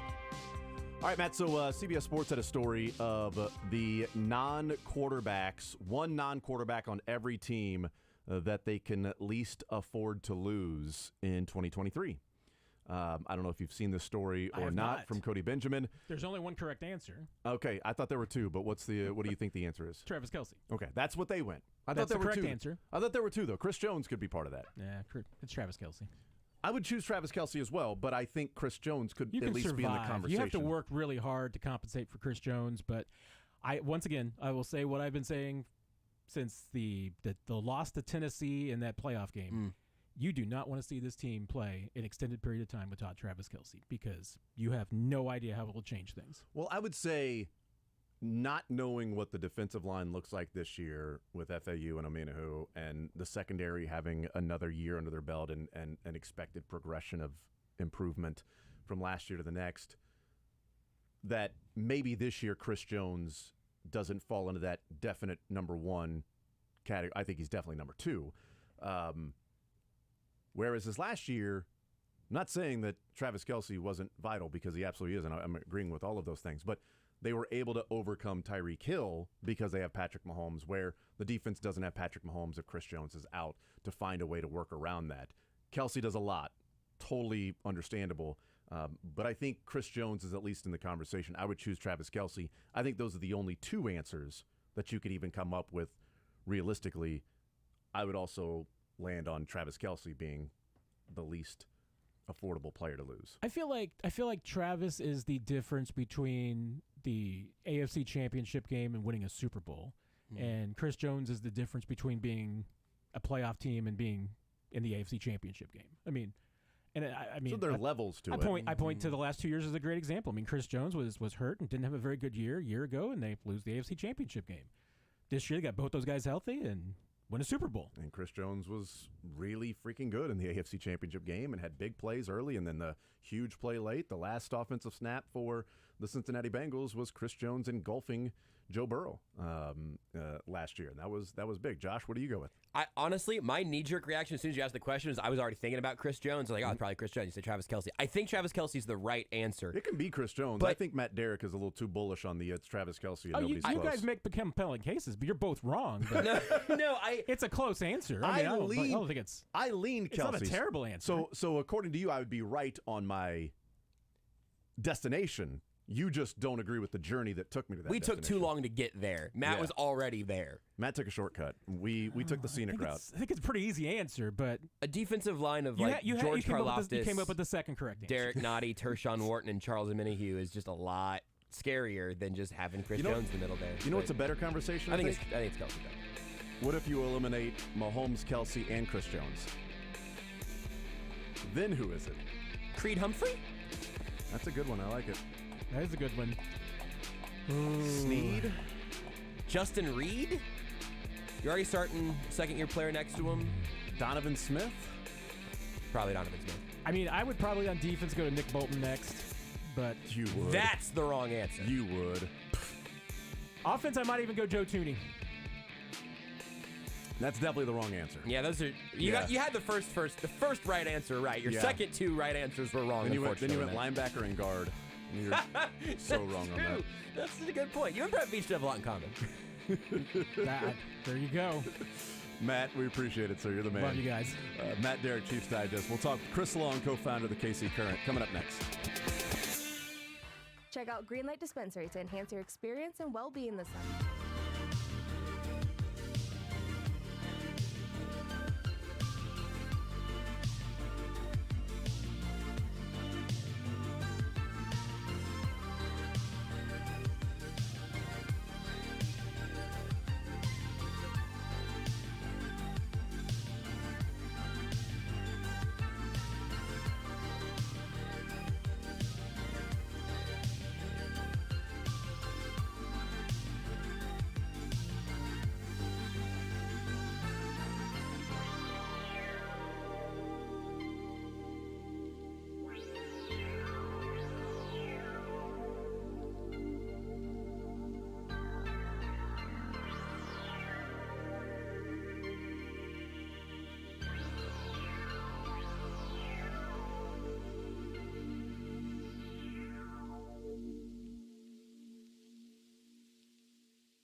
need their award-winning customer service at all.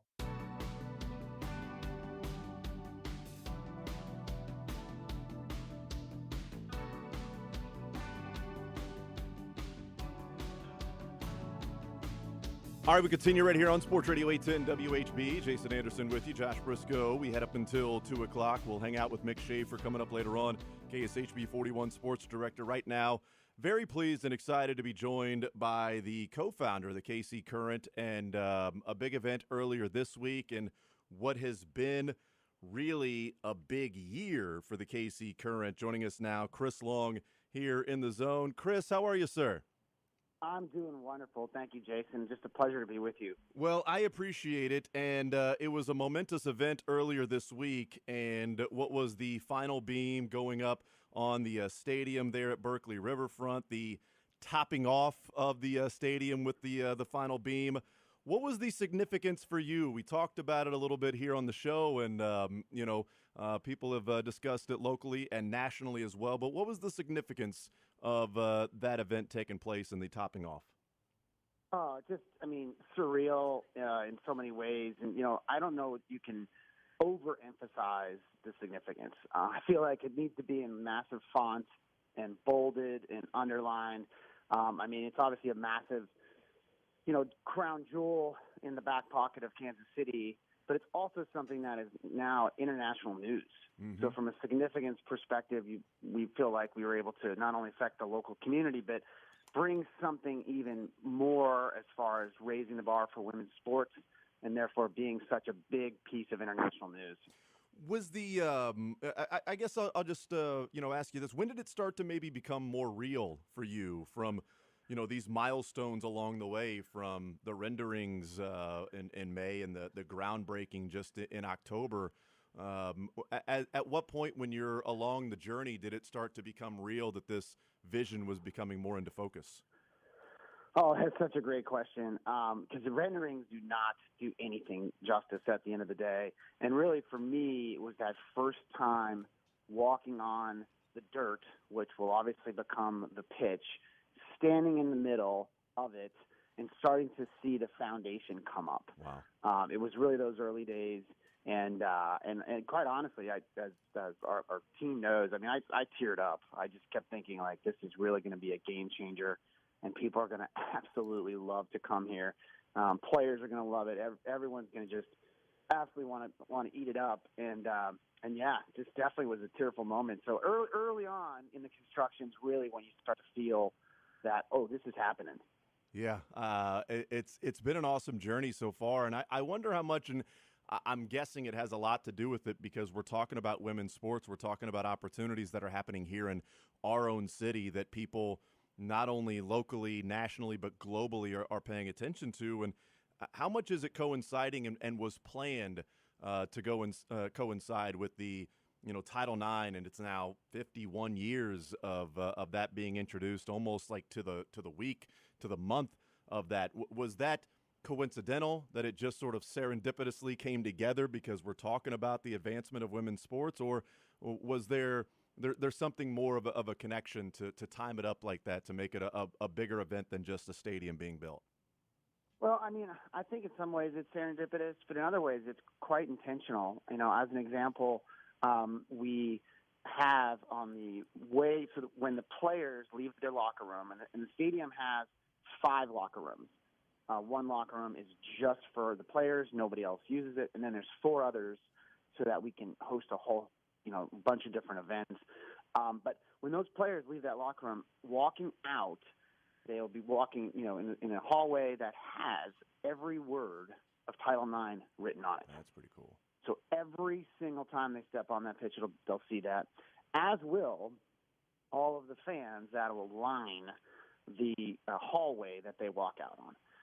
So while the timing is, again, serendipitous, the intentionality of Title IX and what it means and how it impacted, Angie and my thinking is right there and will always be part of that stadium.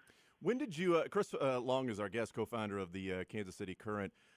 When did you start to think that you could be the owner of a soccer club, or maybe even just when did you start to maybe enjoy soccer, fall in love with soccer? Because I don't know if it's in your background. I know basketball is in your background. We've got that in common. But when did soccer become something that, you know what, I'm the owner of a soccer club in the NWSL that globally people are paying attention to? Well, first, to be honest, I still feel like it's a community asset, and I know, we carry the title of co-owner, and certainly that carries a heavy degree of responsibility, and I recognize it. But it still feels like it's the community, asset. But what I will say, that, as far as where we came to on this from why do it, it all stems back to the 2019 Women's World Cup. And I took at that point, my daughter was 13. She was invited to play in a super club event, which was basically traveling around the neighborhoods around Paris, France, and playing different teams, Lyon and so on. And it just was a really sort of an awestruck moment of the power of this game. And I didn't grow up playing soccer. Actually, Angie did, my wife, and partner in everything life.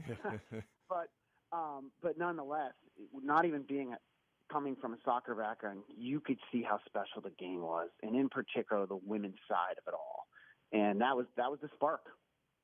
Visiting with Chris Long, the renderings that came out, and when they were released, it was just gorgeous. And I love seeing different renderings, and then looking and seeing what the stadiums and the area, the surrounding sort of districts, what they look like after it is complete.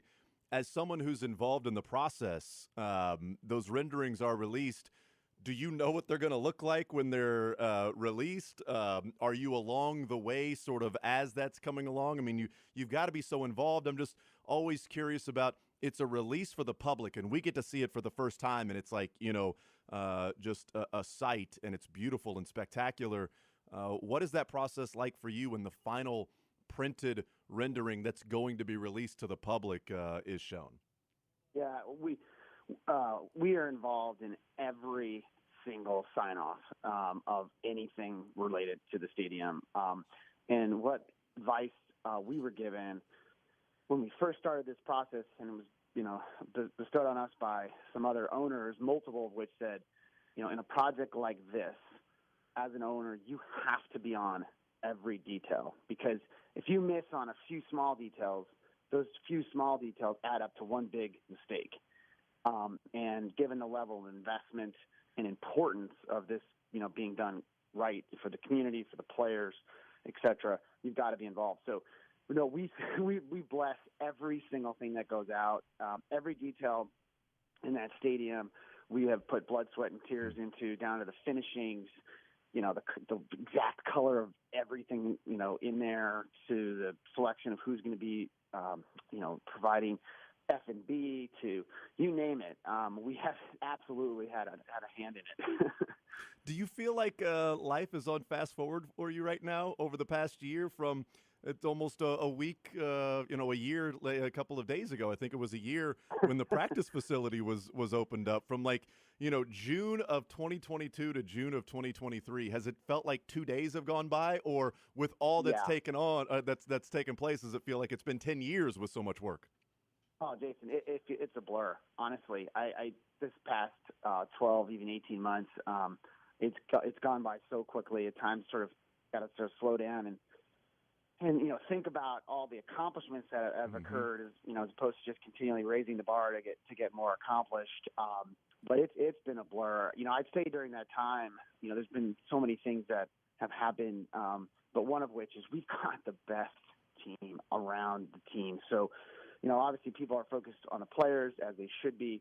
They're really the core of it all. But then that team around the team, the front office, the medical, everybody is pulling the same direction. So we're able to accomplish a lot when everyone believes in the same mandate and is willing to really go after it. So, yeah, it's lucky we have everyone we do around, because that's what's allowed us to move this quickly.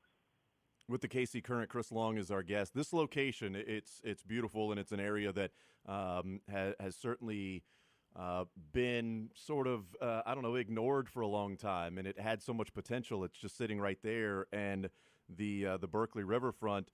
This location, when did that sort of come into focus for you guys, that this was the vision for the future, the current in Kansas City was this spot, this stadium?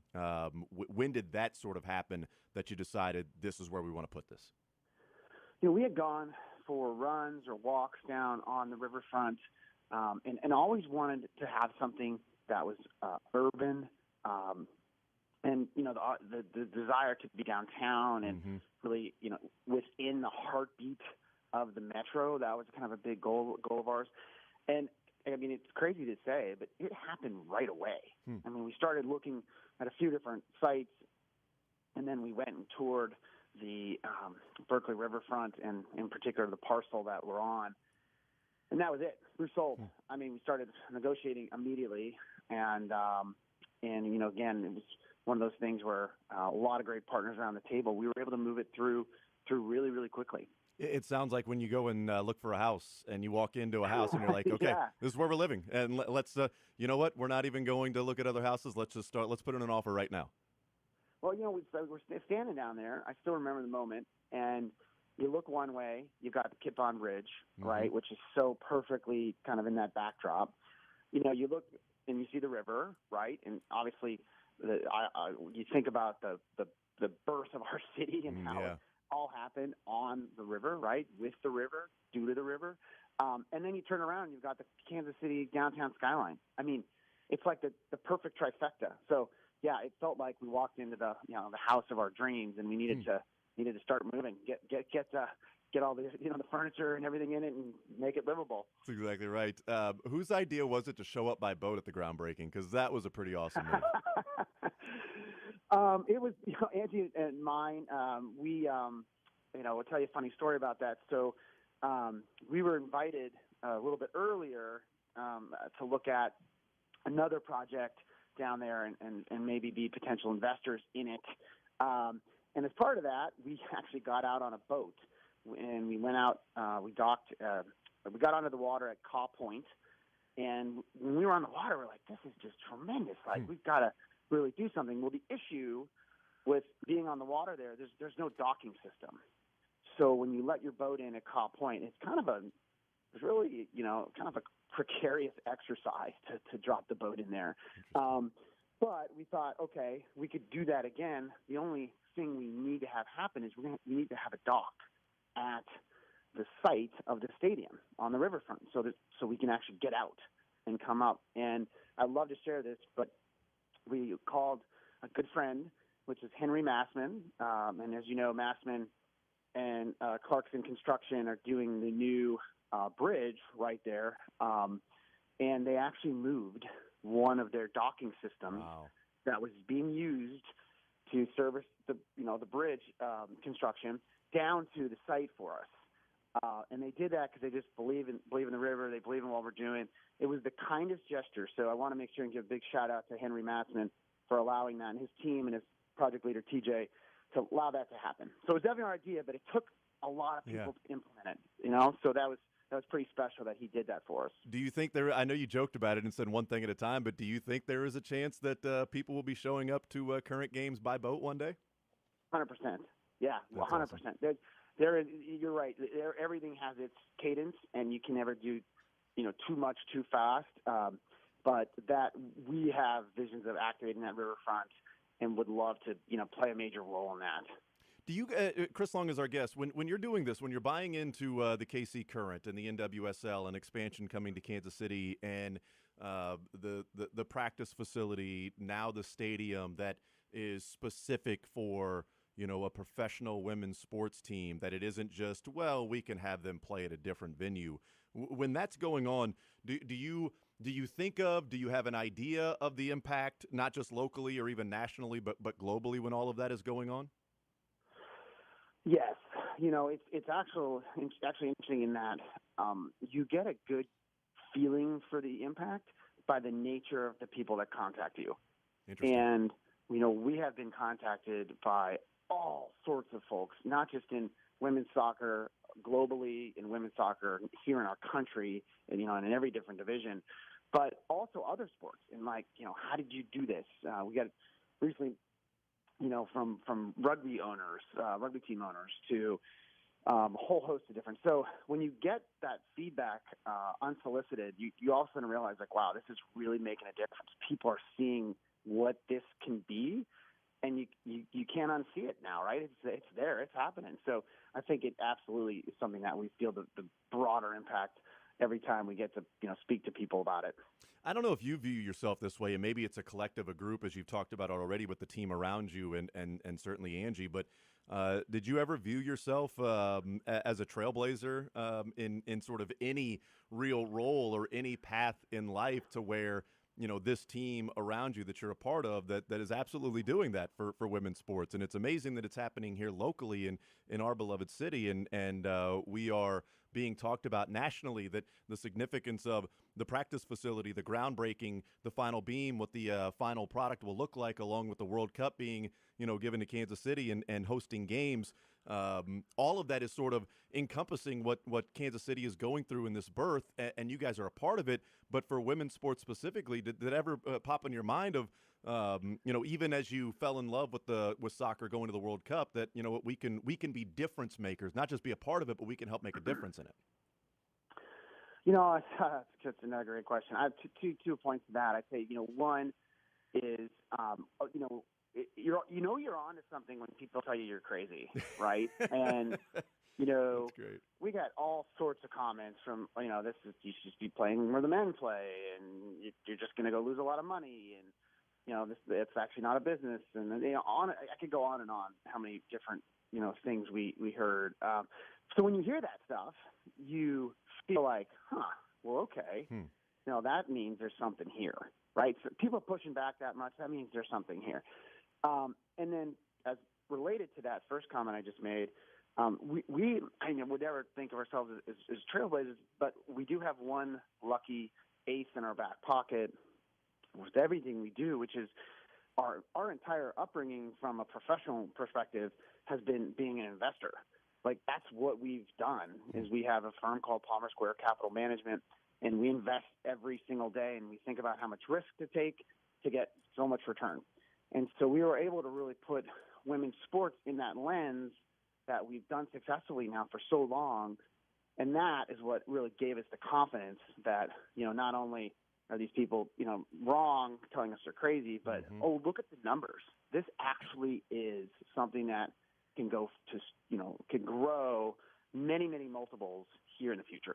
Well, even in my lifetime, when I grew up, when we would watch either male sports or female sports, like, there was a clear difference. Like, okay, we're watching female sports, and whether that be an archaic view, and certainly it was from where we are in advance now. But, like, for instance, my son, I have a 7-year-old boy, and I have a 4-year-old daughter, and when we go to either sporting games or current games, he doesn't care about the difference. Like, he doesn't see we're just watching sports. We watch the women's NCAA tournament. We're watching softball. His, sister plays softball, and we just sit and watch it. And it isn't something to where, hey, this is now women's sports we're watching or male. It's been great to see that, especially with myself having a daughter. That's I have a significant other in my wife, but having a daughter sort of changes that mindset too.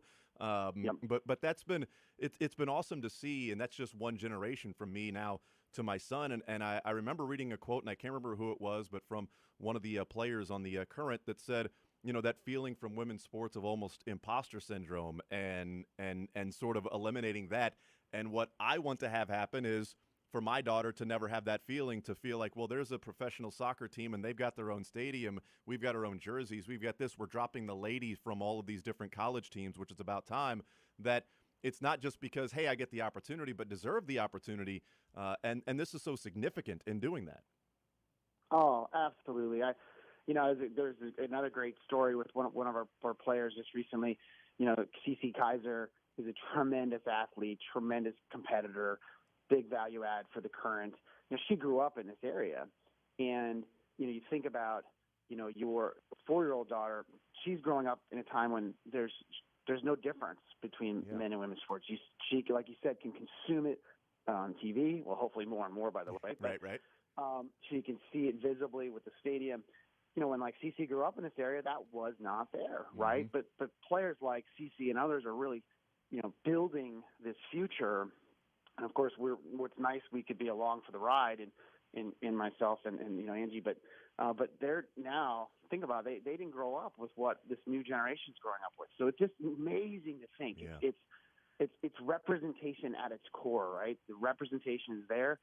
See it, you can be it, right? I mean, that's kind of the easiest way to describe it. I read a story, and which is just fascinating to think about now of how far we've come. I read a story of Pat Summitt when she played basketball. That she played basketball at a time where the girls weren't allowed in high school. They weren't allowed to have all 5 players run up and down the court. They only were allowed 3 to cross half court because the feeling was the females couldn't keep up with the males, and they didn't want them getting hurt by having to run up and down the court the whole game.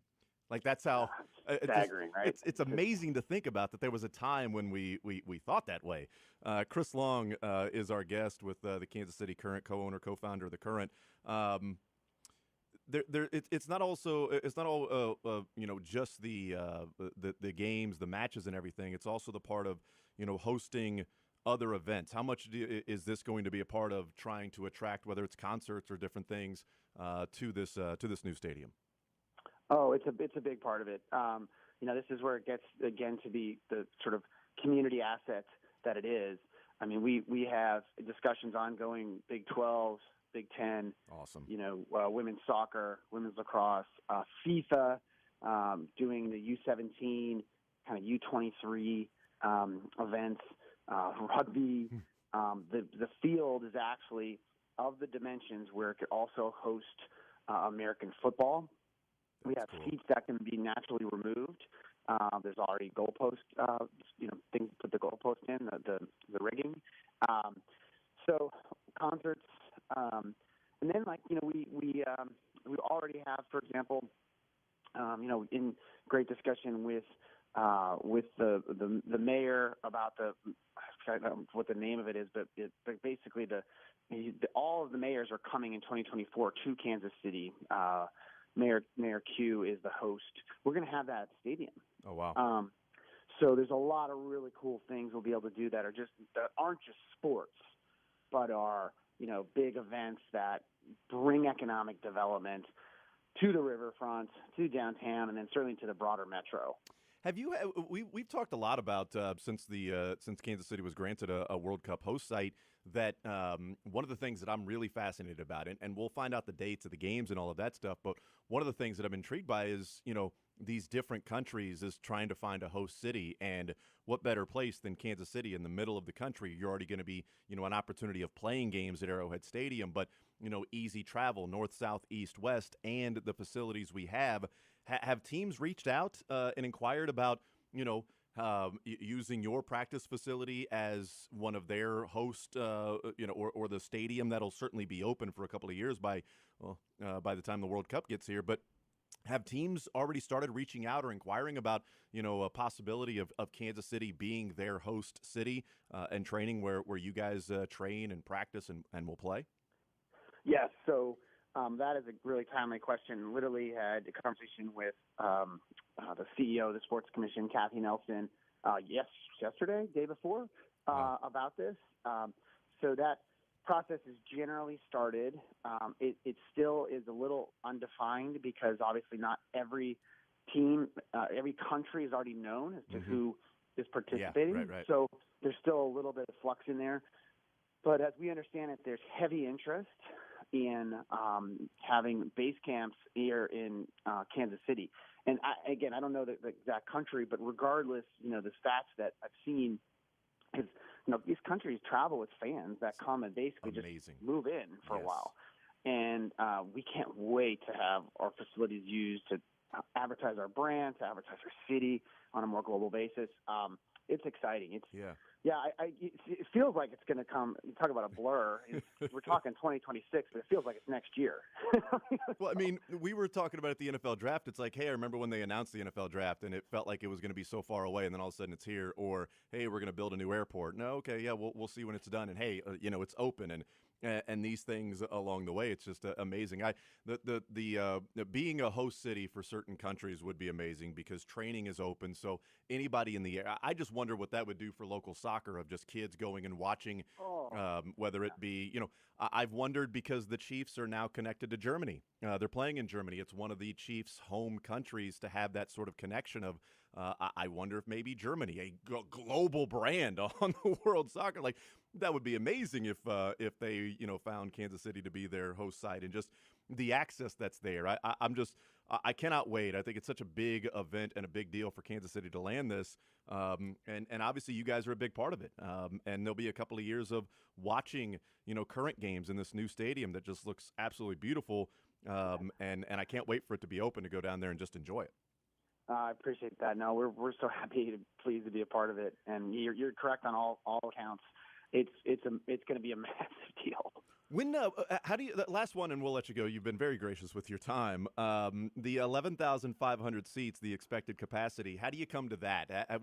That exact number, right? Not 13,000, not 10,000. Is it space? Is it seating? Is it the way you want certain club areas and maybe more premium seating or perfect sight line that you don't want there to be a bad seat in the house? How do you get to 11,500? It's a little bit of all the above that you just mentioned. I mean, we want it to be a right-sized facility in that it fits well within the landscape of, KC and the entertainment venues we have, right-sized in that we want it to be intimate and loud and sold out. Yeah. So you mentioned the sight lines.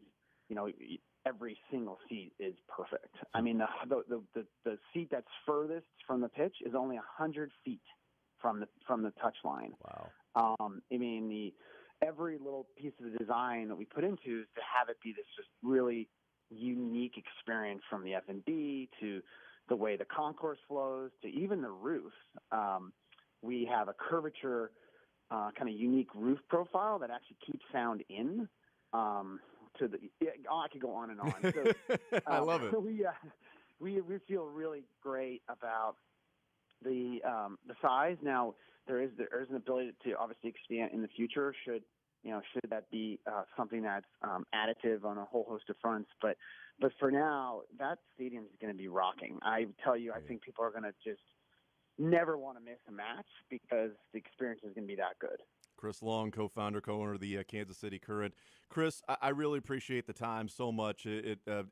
Earlier this week was, just a great moment and the significance, and thinking back to when the renderings came out, and I'm like, man, if it comes in 80% close to what those renderings are, it's going to be spectacular. So thank you for the time. I appreciate it, and looking forward to the next stages and these next milestones along the way before the stadium is open. And I appreciate your time, and just know that certainly I think a lot of people feel very lucky to have you and Angie in town for the things that you've done for Kansas City Current, for women's sports, and certainly the city with having this venue that's there that you guys have invested so much money in. So thank you for the time, thank you for the work as well, and looking forward to the next steps as we get closer to opening this thing up and watching some high-level soccer there in that stadium.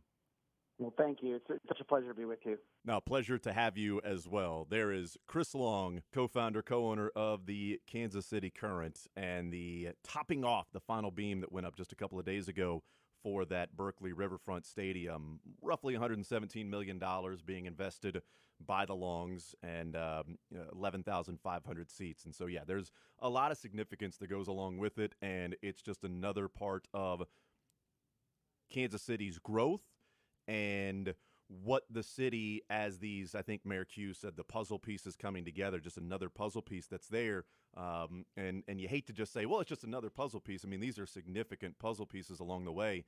The revitalization of downtown and T-Mobile Center now, but the airport and the World Cup, and now this stadium that's going to be down there, and just awesome stuff. So thank you to Chris Long joining us. We will take a timeout. We'll come back. We'll continue rolling along. Mick Schaefer, KSHB 41, sports director, our guest as we head up to 2 o'clock on this Friday edition. More Zone right after this.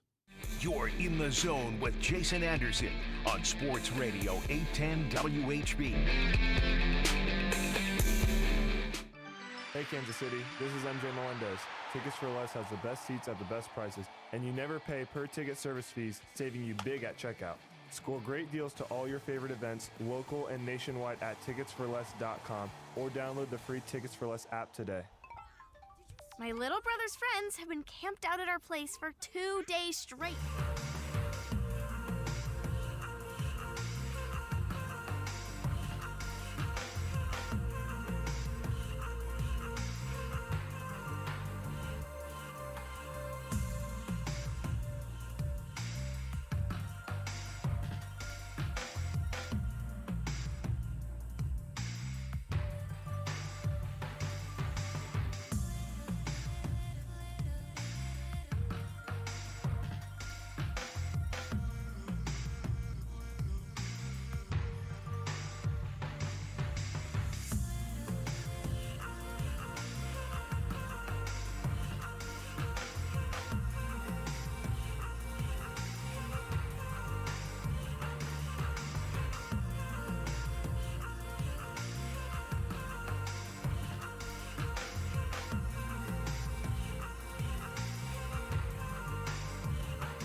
All right, we continue right here on Sports Radio 810 WHB. Jason Anderson with you, Josh Brisco, Drake, Mick Schaefer, KSHB 41 Sports Director, joining us for the rest of the show. We got cuts before the show is over on this Friday edition. A number of other things that we will talk about that we have not yet to get into today. Thank you to Chris Long, co-founder, co-owner of the Kansas City Current, with the topping off the final beam that went up just a couple of days ago there at the stadium at Berkeley Riverfront. And the renderings are absolutely gorgeous. I can't wait for the thing to be done because the addition to downtown and what it will look like and the fun that'll be out there with not only soccer but the different events, whether that be sporting events or concerts or things like that at that stadium. So pretty cool, 11,500 seat stadium. They averaged last year around 7,500, 8,000 fans or so. So this is pretty cool. So the final beam going up. I thought it was kind of cool as well that everybody autographed the beam, and then it'll always be there autographed. It's like when was it the Red Sox or whatever, when they were building a stadium, they put like a jersey of like a Yankees or whatever, buried it, and it was like, well, that's why you're cursed, because you thought you'd be funny and bury a jersey there under the stadium. I think a Idiots. Chiefs fan who is a construction worker The Raiders in at the Las Raiders, Vegas, put a Chiefs Kingdom flag somewhere there in Vegas. Even better. Chiefs haven't lost there. Yeah, they already own them anyway. So thank you to Chris Long. So it worked for the Chiefs, but not. Or it only works for like 100 years. So it worked for the Yankees didn't work too. either way in Boston or Las Vegas. That's right. Yeah. That's right. So thank you to Chris Long for joining us. That is, we talked a little bit about it with Matt Derrick as we were getting ready to have Chris on. It is pretty awesome what it looks like, and having this sort of in Kansas City. That's just another element of, the airport opening up, World Cup coming into Kansas City, this stadium being built. Eventually, we'll find out where Royal Stadium is going to go, or Kauffman, where they're going to move that to, and then the Chiefs. It's like in the next 7 or 8 years, new stadium, World Cup, soccer-specific stadium for the current. Royals and Chiefs might also have new stadiums, and just the advancement. And this is just a part of it. It's a really cool part of it because globally, it's getting national attention of a soccer-specific stadium for the women's team, not just, hey, well, you can play over there. Sure. Come on, you can as long as the men aren't there and playing. Yeah, okay? that's right. And as long as it works around to other dates and it fits into their schedule, you can do that. Do you actually need your own jerseys? Because they have practice jerseys they could probably just let you wear during the games. I mean, that seems perfectly fine. It is pretty awesome that the investment in, like, Angie's from Kansas City, but Chris is not, yet he's part of investing so much money and time into this city, which is pretty awesome. So it's great. It's awesome. And it's like, I mean, the team is, I feel like the franchise itself is on so much solid ground. You almost feel like they're more stable than the league, which has gone through some ups and downs. And you hope that it's kind of here to stay.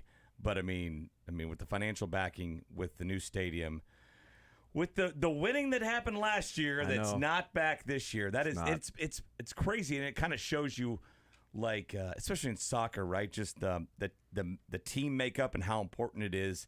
I mean, they were so good last year, and they knocked the offseason out of the park as far as just getting better pieces, more well-known pieces, bringing in talent all across the board, offseason, or rather free agency, but also with the draft, and it just hasn't come together yet.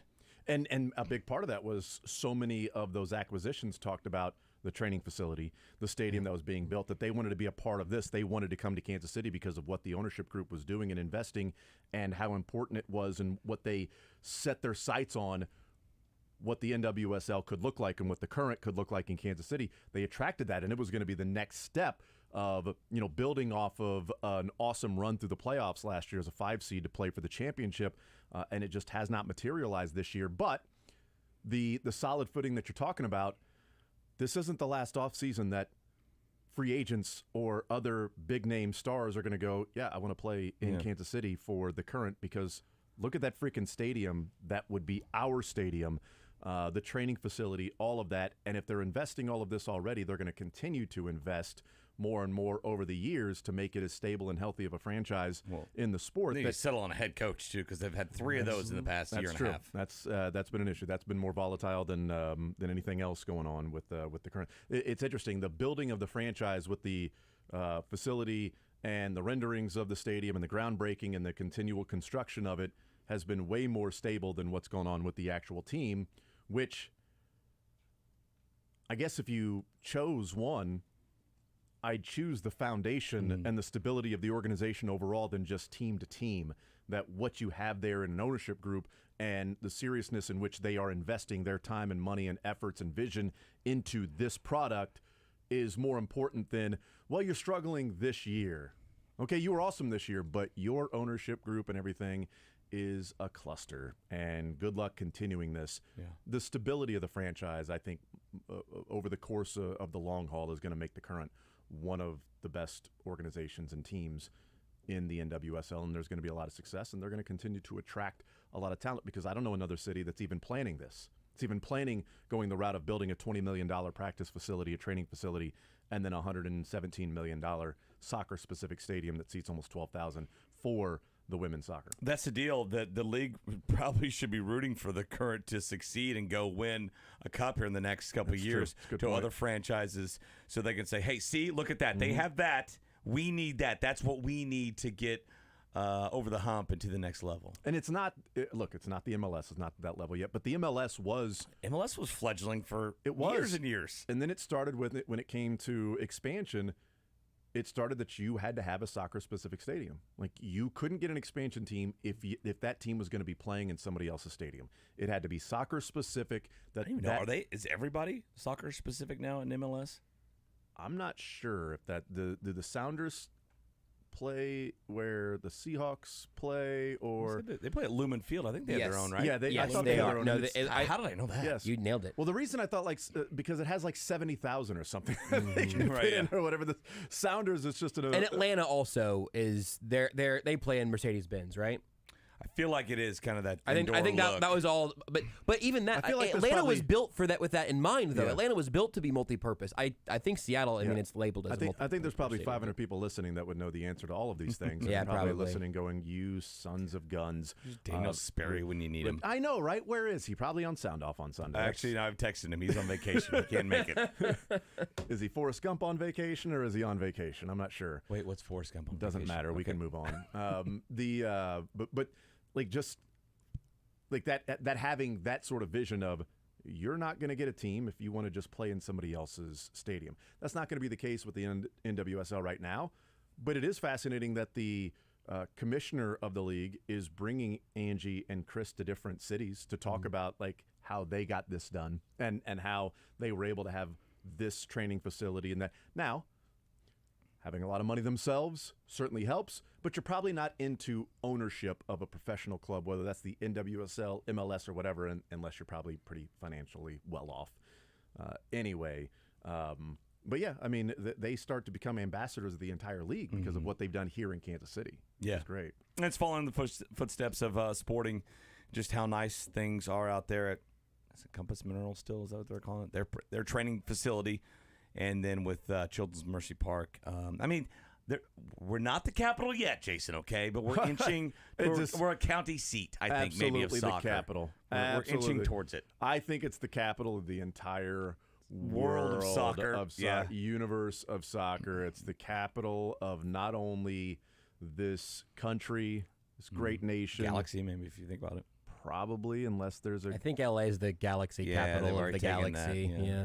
To put a bow on the stadium conversation that no one's as invested in as I am, looks like there are 7 stadiums in MLS that are not soccer specific, which means the vast majority are. What are those stadiums? So 7 out of 28? Charlotte, Vancouver, New England, Seattle, Atlanta, Chicago, and New York are your 7. I was going to say, 7 I bet that it's are not. That are not It's soccer the bigger specific. cities, right? Yes. In Chicago, New York, and Boston. Well, I also wonder how many of those have been in the league a long time before they got to the point of you must have soccer specific. Yes, those are all. I mean, Revolution's been forever. The only new one is Vancouver. Charlotte, and they're brand new. Vancouver's pretty new, right? And are they building one? I don't know. That's kind of what I was wondering. And Atlanta is the next newest, but again, Mercedes-Benz was from the jump, like kind of to be a home for both. Memory serves. Yeah. I don't know if they'll ever get to that in the NWSL, but it is one of one. Yeah. Now here in KC, it's great. There's NFL stadiums that are shared. Yeah. Right, 1? Yeah. I guess 2. New York still. and LA. 2. Yep. And kind of interesting asking them, that they showed up on a boat for the groundbreaking. Like they showed up the riverside is how they got there, the groundbreaking in October.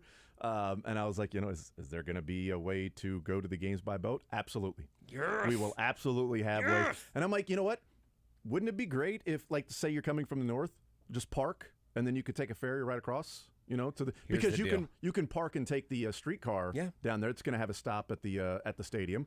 If you can park, if you're on the north side, not having to come over the Christopher Bond Bridge or whatever. Open up the north end of the stadium, right? Put a goal there, and there's no seats there. So when anything is sailed over the goal there, it actually goes in the water. You have people out in canoes, a la San Francisco, Let us do looking the San Francisco for Barry thing. Bonds home run Yes. balls.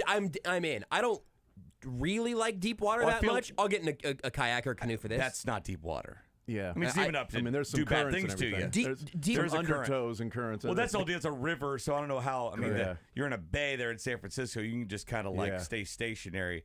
That river, there's a can current be pushing you one way. There's a current in and out of the river. But now That'll it's a be right workout. there. Also, you're just paddling, looking over at the game, trying to keep an eye.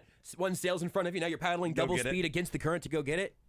I guess you just kind of wait for it I to come didn't to you, know but- what the topping off ceremony meant, but I just played it off like I did for like a week. We were talking about coverage of it. great. We I got to love go cover the Currents topping off ceremony. I mean, yeah, we got to get that topping off, and Gotta top that and off. we were in a meeting. I'm like, all right, so I'm just gonna what is that? What are we doing? What topping off?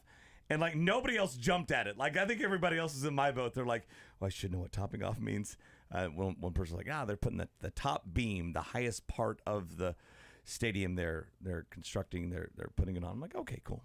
I just wonder like how high the seats will be behind the north side goal, because there is a goal that faces the river in the renderings. How high those seats are, because I think I don't know, the renderings versus what the actual length from the stadium to the river would be. The renderings at least doesn't necessarily look like, but I guess there's a Are these there's the a ones street from there, December 2022 that you're looking at? Yeah. Okay. Well, no, it would be May of 2022. I think you should make it that you could actually kick it into the water and skip a soccer ball all the way over to the new Kauffman Stadium on the other side. You could also hit a baseball at a Kauffman Stadium that lands Yes. at the current stadium. And that's got to be worth something. We can probably get baseball on that. Yeah. Get an extra run Cool. if it lands in a different team stadium. But see, look, like the renderings, this is what, how far is that to the river? Not very. You could absolutely get it into doesn't the look water. like it's that far to the river. So does the it? professional soccer player could definitely kick that into the water. Good. It's Let's open. go. Yeah, but they may have some seats built behind it. That's just the rendering. Like I This- don't know. That's This rendering does make it look a little further away, I but I know. still think we can get it done. I know. Oh, they get powerful enough. Yeah. I think they I think should. they get that work. They should do that though. That's like the opening kick. They should do that. They kick it into the river. Ooh, and then you attach some sort of message to the soccer ball and see who gets it. Right on it. The Where- Sharpie straight on it. Yes, Down absolutely. in- It's going to be down in, flowing like, east. New Orleans. Absolutely. It'll go all the way to the Missouri, all the way To to the the Mississippi. Mississippi, and then Yeah. somebody in the Gulf of Mexico is going to Gulf. find it. That's right. There They you go. find it in the Gulf, and they're like, They'll find it in the belly of an alligator in the bayou. let me open up the scroll. Avoid the clap. Oh, that's a great. Thank you. That's Thanks, Jimmy Dugan. It's good advice. This stadium's going to be so freaking cool. I love it, man. It's good. It's cool to have a stadium that's being constructed without all the drama around it. And they just were like, hey, here's where we want to put it. We're going to put it here. And it was like, oh, that sounds sweet. Surely they'll have like would be a topping off ceremony, but you're kind of topping off the same, the last brick being put in place, or the last stair or something. Yeah, or something whatever. like that. Because I feel like every step of the way they've had some sort of ceremony out there. I'm like, haven't we broke ground on this 10 times? Yeah, it's But different. this is the final beam with all of the autographs on it. Ooh, is Patrick Mahomes' autograph on that? Better be. Now you're gonna have somebody go up there and zzz, cut through the that most beam to valuable get beam ever. Mahomes' autograph on it. Yeah, we'll take a timeout. We'll come back, continue rolling. Mick Schaefer hanging out with us. A number of things to get into. The NBA draft last night, and Grady Dick being the star with his ruby red ensemble. He was the Dorothy of the ball, and Toto was maybe missing. Marty Smith? Yes, Toto would have been Marty Smith in his speech he gave to the fans there in San Antonio.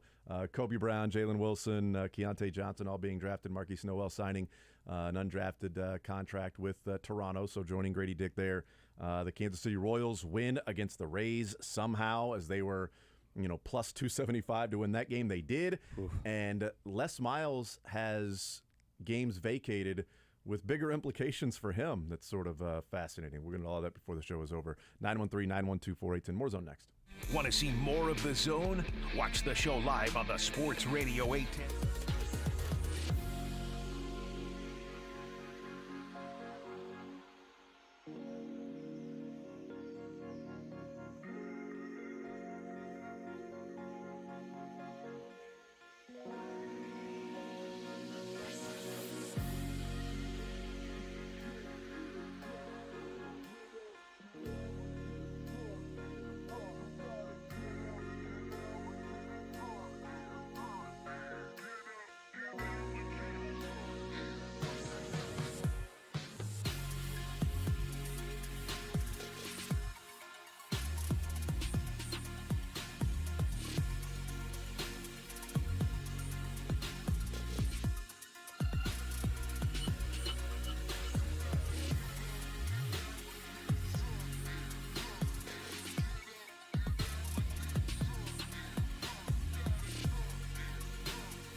right, we continue right here on Sports Radio 810 WHB. Jason Anderson with the Josh Brisco and Drake.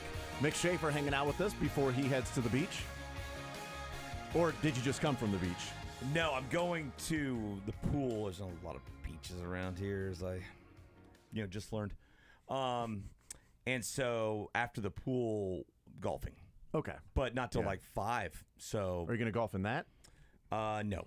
I have my. I'm kind of on it today. I've got my clubs with me. I've got my change of clothes for the course with me. I've already got my. Do they have sleeves?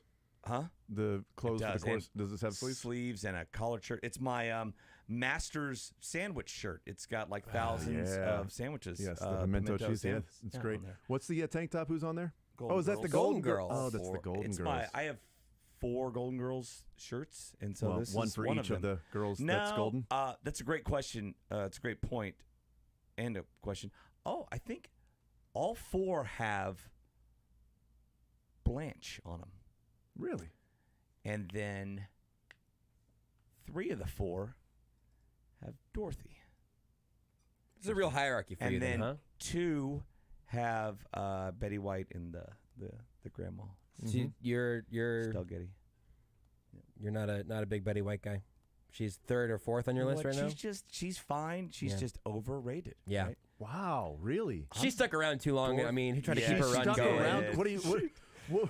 She stuck around too long. Would you like to see her perish earlier? Is that what you're saying? She made it almost to 100. I know. I'm saying Josh that, is like 85, and that was it. The run was over at 85, and she pushed it to 99, and that's really what cost her. I'm saying Tom Brady could have played 5 more years, but he knew that if he continued to do that, he would damage his legacy by dragging his career on for too long. I'm just saying Betty White stuck around for a really long time. Who was the baseball player that played like an extra year and his batting average dropped to 299? Like career. Oh, hilarious. I can't remember who that was. It's Josh. That's Betty White.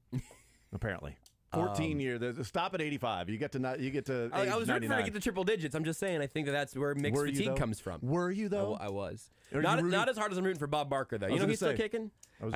I saw an interview with him not long ago on some documentary they did on the. Do you ever see on The Price is Right? This is when Drew Carey was hosting. The guy got it to the exact dollar. Really? Based on some guy in the crowd helping him. And they did the documentary on this guy in the crowd who had spent decades researching the price of all these items. Yeah. And he found out that they would recycle them. Now, it was hundreds of items. Yeah. They would recycle them. And a lot of times the prices would stay the same, even through inflation and all that stuff. So he had it in his mind. And so I believe he was a contestant on the show maybe once or twice. But he went to the show dozens of times, and they let you shout out numbers. Yeah. And he would coach people, and he got these people to win all this money, all these prizes, and they knew about it, and they didn't care until the one day he threw out the exact dollar amount. Wow. And the guy won both showcase showdown prizes packages, and they interviewed Drew Carey. He was like, I thought the show was over. I thought I was getting fired. This was too much. They interviewed Bob Barker for that, too. He's not looking great, but he's still kicking. Did you know Doug Stewart was on The Price is Right? No way, really? Yeah, he won a surfboard. Wow. Which is great in Missouri. Kansas City. Yeah. And our sales guy, Rob Manning, he won a car. Oh, yeah, Rob Manning won a car on Price is Right. No way. Yeah. Katie was on Family Feud. That's right. I have a buddy who was on Wheel of Fortune. That's cool. I tried out for Teen Jeopardy. I was on Sunday Didn't make Sound it. Off once. No way. Yep. True story. True story. I think that's the closest I've been to being on a game show also. I was supposed to be on the Family Feud for your party last year, but then Katie got there talking, went too long, so they banged that. Yeah, I forgot about that. That would have been fun. I can't even get invited to the feud on the program. Trust is a big deal, especially when it comes to your health. This is Jeff for Heartland Men's Health, and if you're a man suffering with erectile dysfunction, low testosterone, or other male sexual health issues, there's...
All right, we continue right here on Sports Radio 810 WHB. Jason Anderson, Josh Brisco, Drake, Mick Schaefer on this Friday edition of The Zone. One more hour to go, and on to the weekend we go. Happy birthday.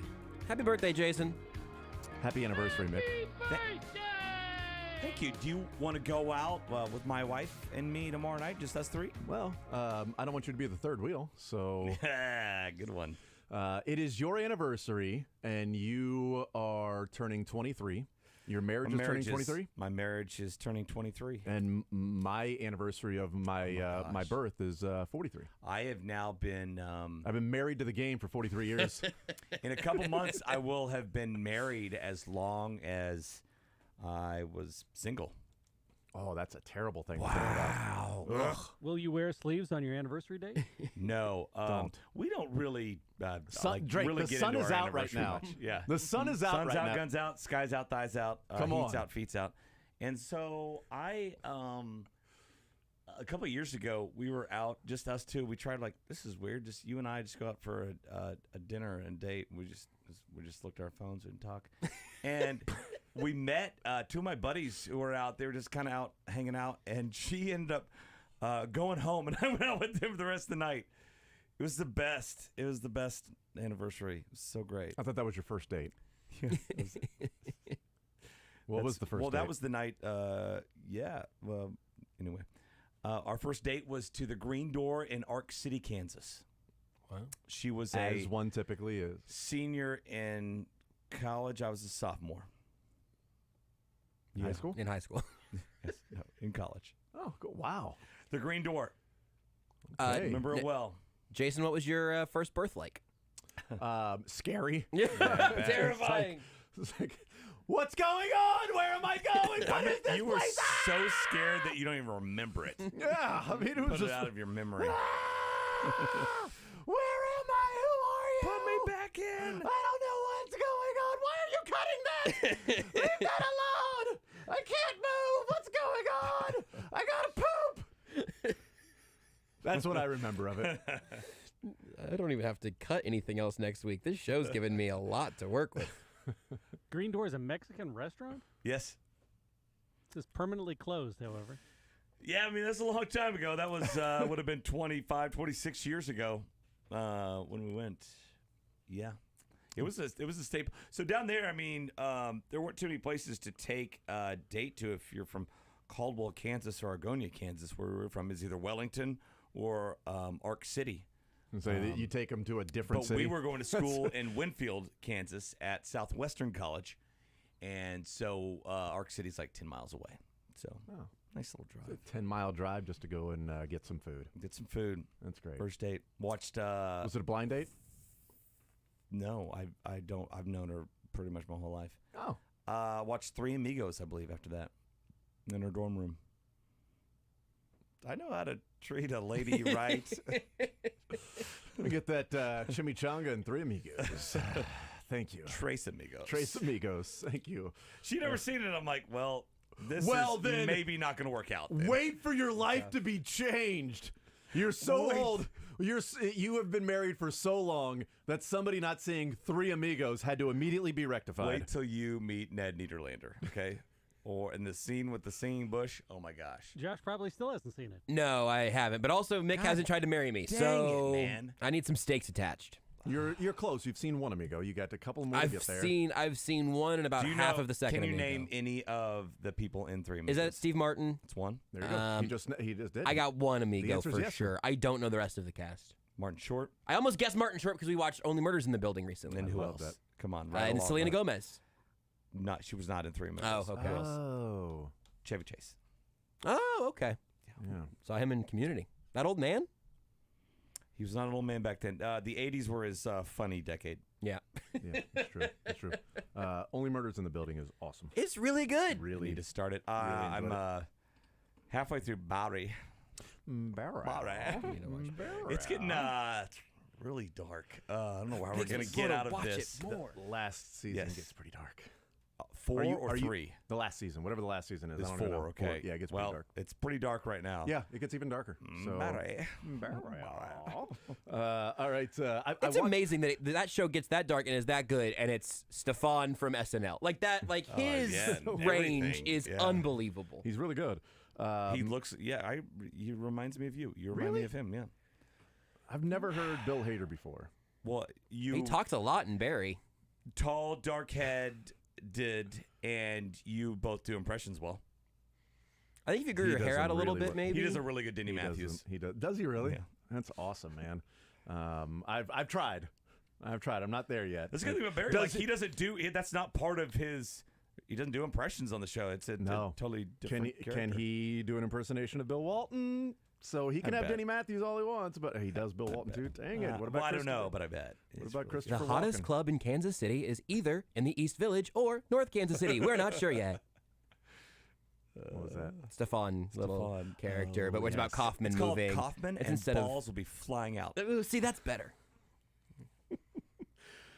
Okay, so Les Miles has had a few years vacated because they found out that one of the players that was playing for his team got $180,000 in inducements and illegal benefits. At what school? At LSU. Yeah, not at KU, but at LSU. Not Oklahoma State? Because like 30, or at Oklahoma State, that's right. But at LSU, and by the way, $180,000. This top KU, recruit, they'd be like -2 wins for one of those seasons. This top recruit would laugh at only $180,000 to go to school there, if that was the case. They found out because there was somebody who was embezzling money, was running a Ponzi scheme and got caught, and then looking into the finances, found out that this person It's always some other thing. gave the money to this particular recruit. But the story is that Les Miles, with all of those wins that are vacated, takes his winning percentage from like 630 something down 665. to 665 to 590. 597, which is even better. Because he's no longer eligible for the College Football Hall of Fame. Got to be 600? Got to be 600 winning percentage to get in the College Football Hall of Fame, which I've always thought was dumb because I think Howard Schnellenberger should be in the College Football Hall of Fame, but he's got a sub 600 winning percentage when he did what he did at Miami, saved that program. That 1 year at OU was bad, 95. Saved the U of L program, started FAU. He started that football program. I mean, that is he's dumb. He's been a builder, and if he'd have stayed at Miami instead of going to the USFL, he'd be in the Hall of Fame because he would have won a lot more games. But he saved Miami, saved Louisville, built FAU, football program, and he's not in the Hall of Fame because he's got a sub 600 winning percentage. Josh, yes. Can you what was Bill Snyder's win percentage? I'm sure it was over 600, but for a while I bet it wasn't. I mean, because it took him a while to take K-State from the very bottom.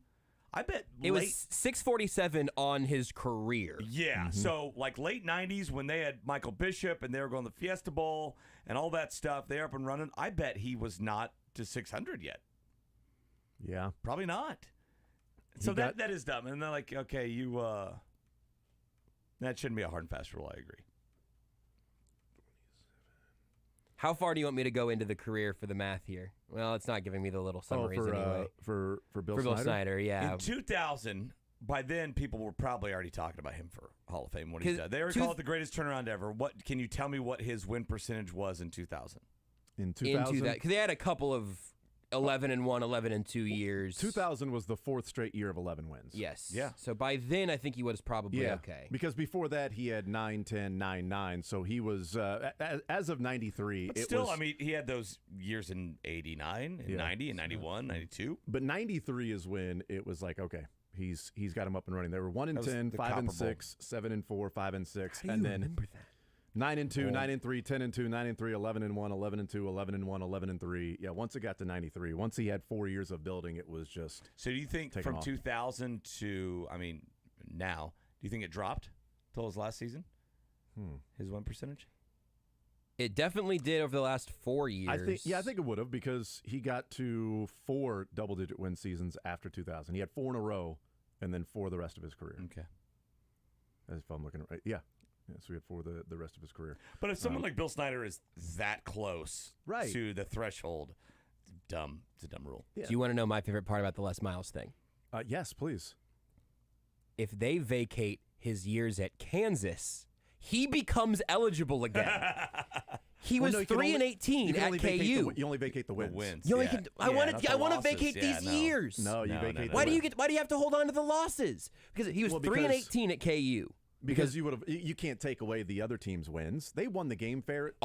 Real quick, fair and square. all of this is silly. All of the vacating of all of this is silly. 100% with you. It's just funny that Les Miles, and this is happening with Les Miles, that it's not like they took away just enough wins so that he wouldn't be eligible for the College Football Hall of Fame. It's that those wins just happen to coincide with that player playing in those games, and it knocks him below the threshold. I like a good balance. I hate that they take away wins and they don't give them back to the other team, right? There's wins floating around out there in purgatory. There's just lost games. So many wins out there that are floating around. Nobody won the 2013 NCAA basketball championship. So dumb. Nobody won that. Michigan was there against invisible teams. I'm going to adjust my premise. If Les Miles never takes the KU job, this doesn't matter. That still would be true because you take away 3-18 and he'd be at 105 and 55, which is a 656 winning percentage. If he never takes the Kansas job, so the Kansas job cost him the College Football Hall of Fame just as much as these wins being vacated. What job can he take for a year? Mr. 3000 guaranteed for him to go I don't know. What do you have to go 9-3? Yeah, what does he have to go to get to 600 exactly, and then like Jeff King walk away when he got to 10 years service time and say I'm done? I'm on it. Oh, I thought you had the do answer not have the answer to that one. I did the KU math already. This one I'm going to have to do it. This is tough math there. On Will Hunting. Get it together, dude. He's a beautiful mind. Well, my mind is not that beautiful. Much like the rest of you. Except your personality. Oh, thank you, Jason. And your marriage. Happy 80th birthday. So that's funny, though. I hadn't thought about that. How the NCAA, I guess you can still retroactively go and apply a rule that's not a rule anymore and punish teams for it. Yeah, which is great. It's like, you're now punishing them because of something that happened in the early 2010s. This is because of MLS, something that is now. This is MLS going 21 seconds back in time to take away a goal. That is so true. 21 seconds later. That feels like, in soccer, that feels like 2 outs later going and reviewing long something. Attack. I'm sure wars have been fought in less time. Like, think about it. Like, there was a safe out call at first that was close, and then 2 batters later, they're like, all right, now let's go check. Oh, that guy's out. Everything that happened after that is now erased. Everything that happened after that is now erased. So the next batter then comes up. Sorry. Just did not happen. It doesn't exist there. If he came back, won 2 games and retired, he'd be at 601. So he needs 2 wins. That's it. That raises him 4 points. He's 108 and 73 with the vacated stuff. That puts him at 597. But if he goes 2-0, he'd be 110 and 73 out of 183 games, which would put him at 601. Wow. If my math has been right this whole time. All right, so what if he coaches? Probably not. Yeah. So if he coaches a whole season and goes 9-3, that should be enough, probably, or 8-4. Yeah, and then he just needs to go. He just needs to go coach.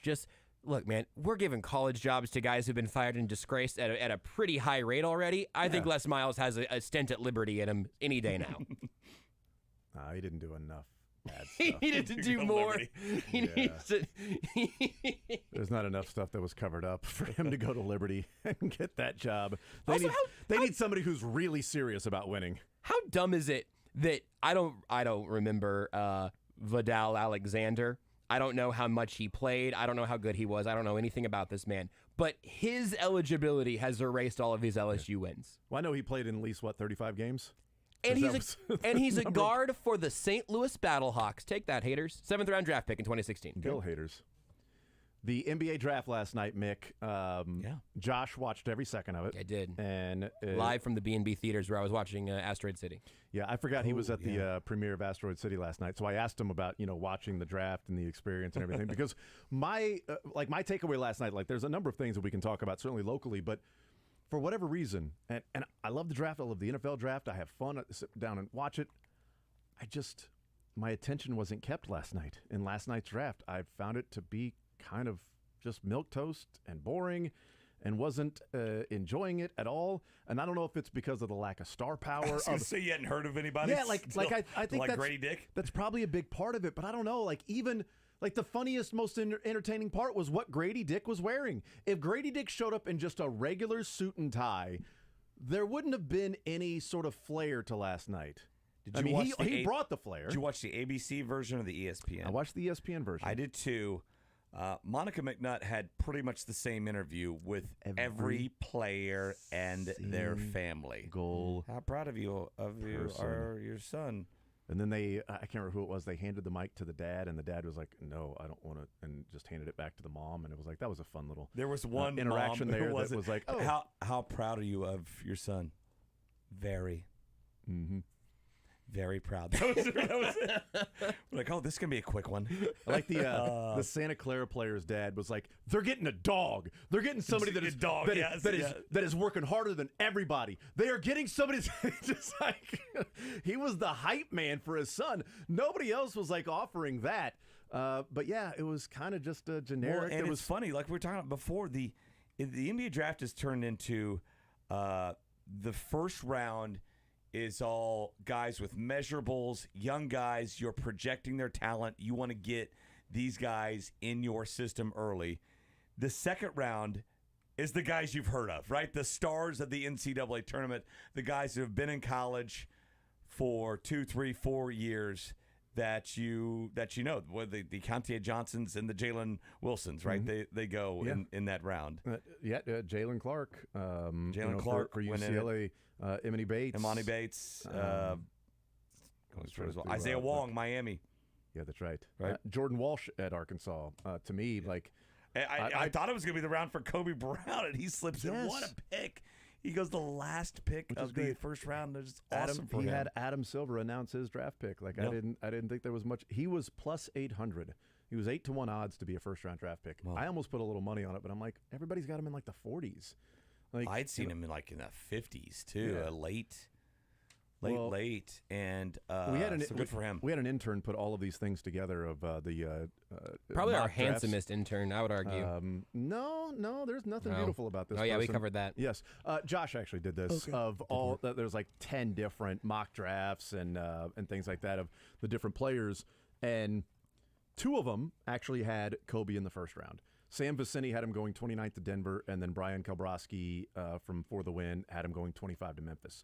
But other than that, it was a lot of 41, 43, 37, so 38, I always look at 56. NBADraft.net. They had him at 56. 56, yeah. NBADraft.net was close with Keontae Johnson. They had him going 51st. He went 50th. So they got that one right. Jalen Wilson, they had him going 47th. He went 51st. And then NBADraft.net had Grady Dick going 14th. He went 13th. So they were pretty...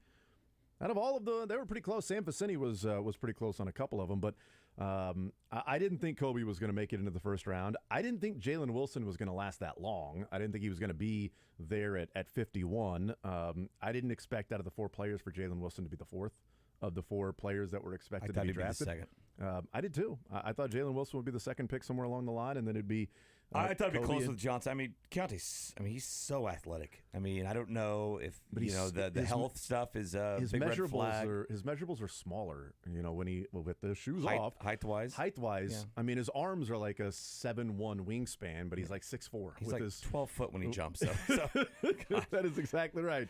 He is a tank at times when he's driving to the hole. It's funny. I don't think in any of these players and any of these draft sites got the team right on one of them. I'm not seeing any of them. Did they, Josh? No. I'll ask the intern to put them together. Nope.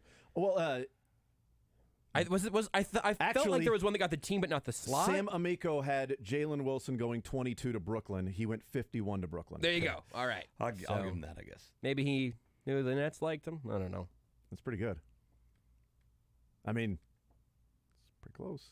No Oklahoma Cities, no Torontos for Grady Dick. No I think Clippers. The NBA draft is even more smokescreeny than the NFL is because you don't really know what position you're drafting for. Like you can get a pretty good idea in the NFL draft who your top tackle, who really your top guy at a lot of positions are, and positions of need are pretty obvious. But obviously, once you're picking outside of the top 5, Jalen Wilson is a power forward. Is that really what he'll play in? The ESPN had him as like whatever the 9th ranked power forward in the draft. I'm like Jalen Wilson. I would have had him more as a shooting guard than the power forward. That feels. I get small forward, right? But yeah, that's what they had him and Kobe Brown at like 9 and 10 as power forwards in the draft. I wouldn't even I was think. gonna see I what know he basketball's measured gonna be at. smaller, but I don't. He's a perimeter guy. 6'7". So did he go to the combine? He got a combine invite, right? He did. Mm-hmm. He was Okay, there. find his combine. He didn't play well there. The Frenchman, not Victor Wembanyama. Which one? There were like three others. Bilal Coulibaly, who played on the same team as Vic. He got drafted by the Indiana Pacers, and during the interview, the radio interview for Bilal, he had talked about that, he was surprised that Indiana took him because he's like, I never talked with him one time, didn't have a pre-draft workout, never had a conversation or an interview, never talked to him one time. And like, oh, that's crazy. You're getting traded. And PJ Carlissimo, when he went off the set, when Bilal went off the set, PJ Carlissimo said, it's like typically when you hear that, kind of feel like he's wearing the wrong hat. Yeah. And then like 10 minutes later, he was traded to Washington, the team that picked right after them, because Indiana got 2 second-round picks in 2028. So by taking him, they're like, hey, you take Jarris Walker. We're taking Bilal. We know you want Bilal. You take Jarris Walker. We'll give you Bilal, but you throw in 2 second-rounders in 2028. That's why rarely is the question after after you get drafted, what do you think about the city and the team you're going to? Because that might change in 5 minutes. It's so. Josh is right. Like they just do it like the NFL. Like the trades. Like at number 7, it should be Washington is now on the clock. I don't know and why. They take Bilal, and they have traded 2 second-rounders in the 2028 draft. And that means that Indiana will be on the clock at pick number 8. Yeah, I don't know what the benefit is, or why is there a hurdle to clear there? Was it Darrell CBA I've thing? never understood NBA trades. I still don't get the 3-way trades. I'm like, I feel like they could just do 2 trades between 3 teams. Well, speaking of future draft picks, the Suns don't control any of their own draft picks, first or second round, until 2031. Really? Yeah, the Durant Bradley Beal they trades. all going to? Okay, what about Oklahoma City? Don't they have like 15 first-round picks? They've got a ton in the next 6 years, something like that. They've got pick swaps in the years that they have picks, and it's a whole thing. So did you like Grady Dick's outfit, Mick? No. You didn't? No, I'm sorry. You're dressed like this right now, and you didn't like Grady Dick's outfit? This is a much better outfit. Well, I'm also not. It's not the biggest night of my life. Yeah. That's actually what. It's just another Friday on the golf course. Grady Dick was wearing that underneath the ruby red.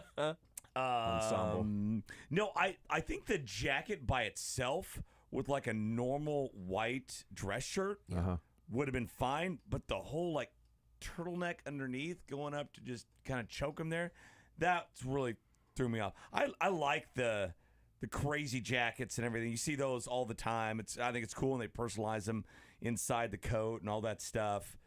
But that was like okay, crazy jacket. But then I don't think I'd seen that jacket or that whatever's underneath it before. I think even that was like navy blue. I'm like, that's still weird. Right? It wasn't really the ruby red or the shininess of it. Great call. It was the fabric and the amount of it and where it was placed on the body.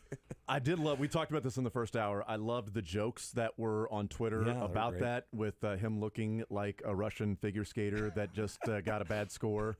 Or magician. He's up on the stage and just cut Adam Silver in half and voila, and then put him back together for the next draft pick. And so those were pretty good. Oh, I liked. I think it was Barstool had a theory that, or Big Cat said, he wore that outfit so people wouldn't be talking about his last name. Well done. It's PR 101.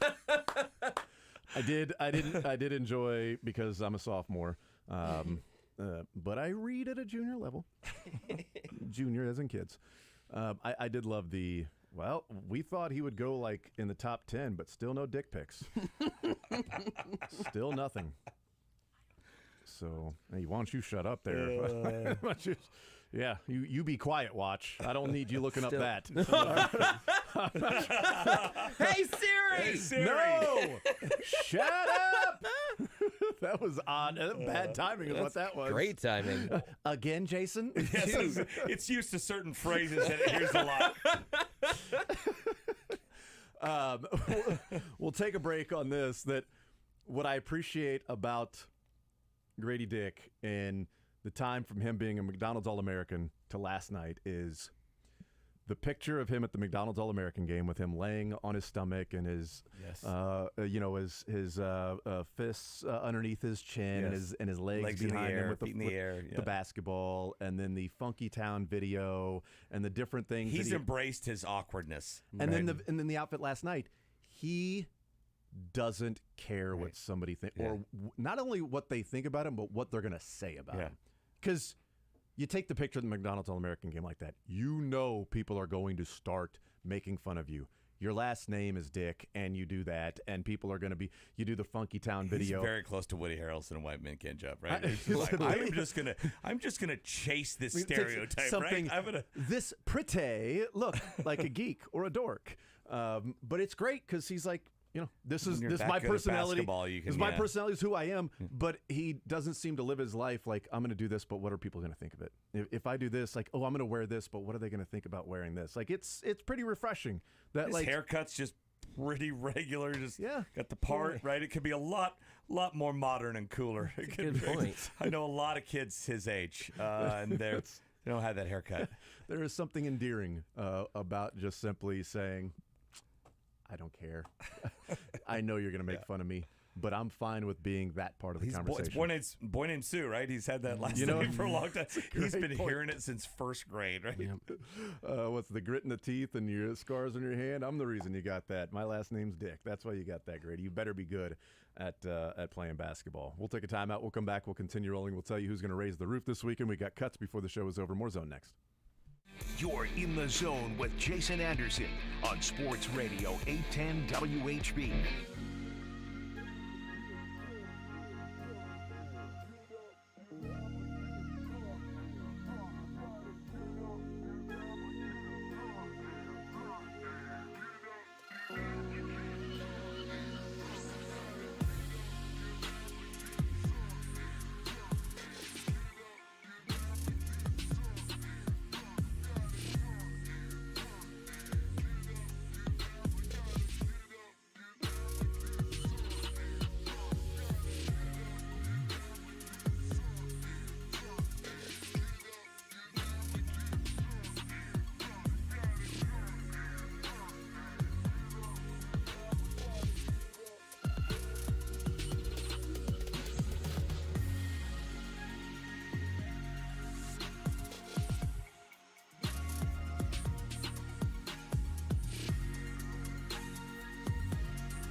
All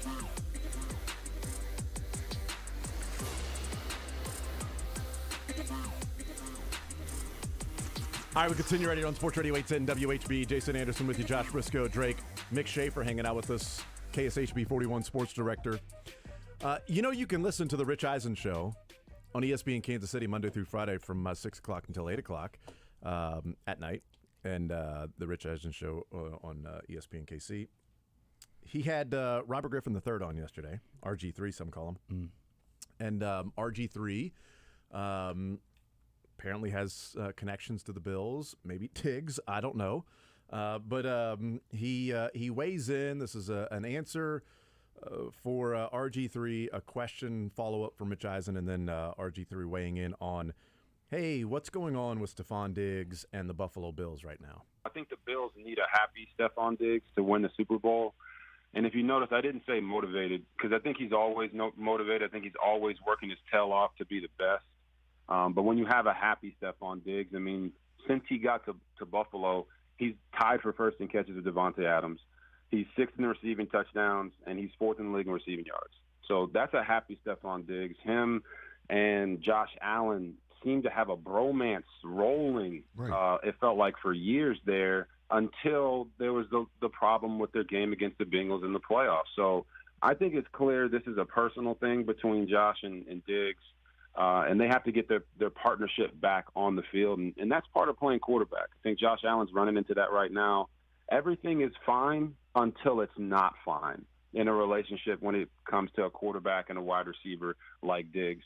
So Josh has to manage that relationship the right way, and I think he's the only one that can rectify it. So what is it, though? I mean, what did you see in that game? What are you hearing? What are you potentially willing to share? What is it, do you think?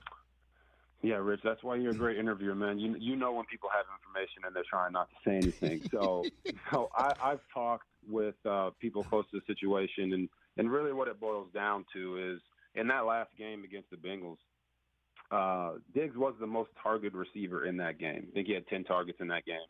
But when they were down 17, they had a 10-play drive that ended in a turnover on downs, and Diggs only got one ball thrown his way.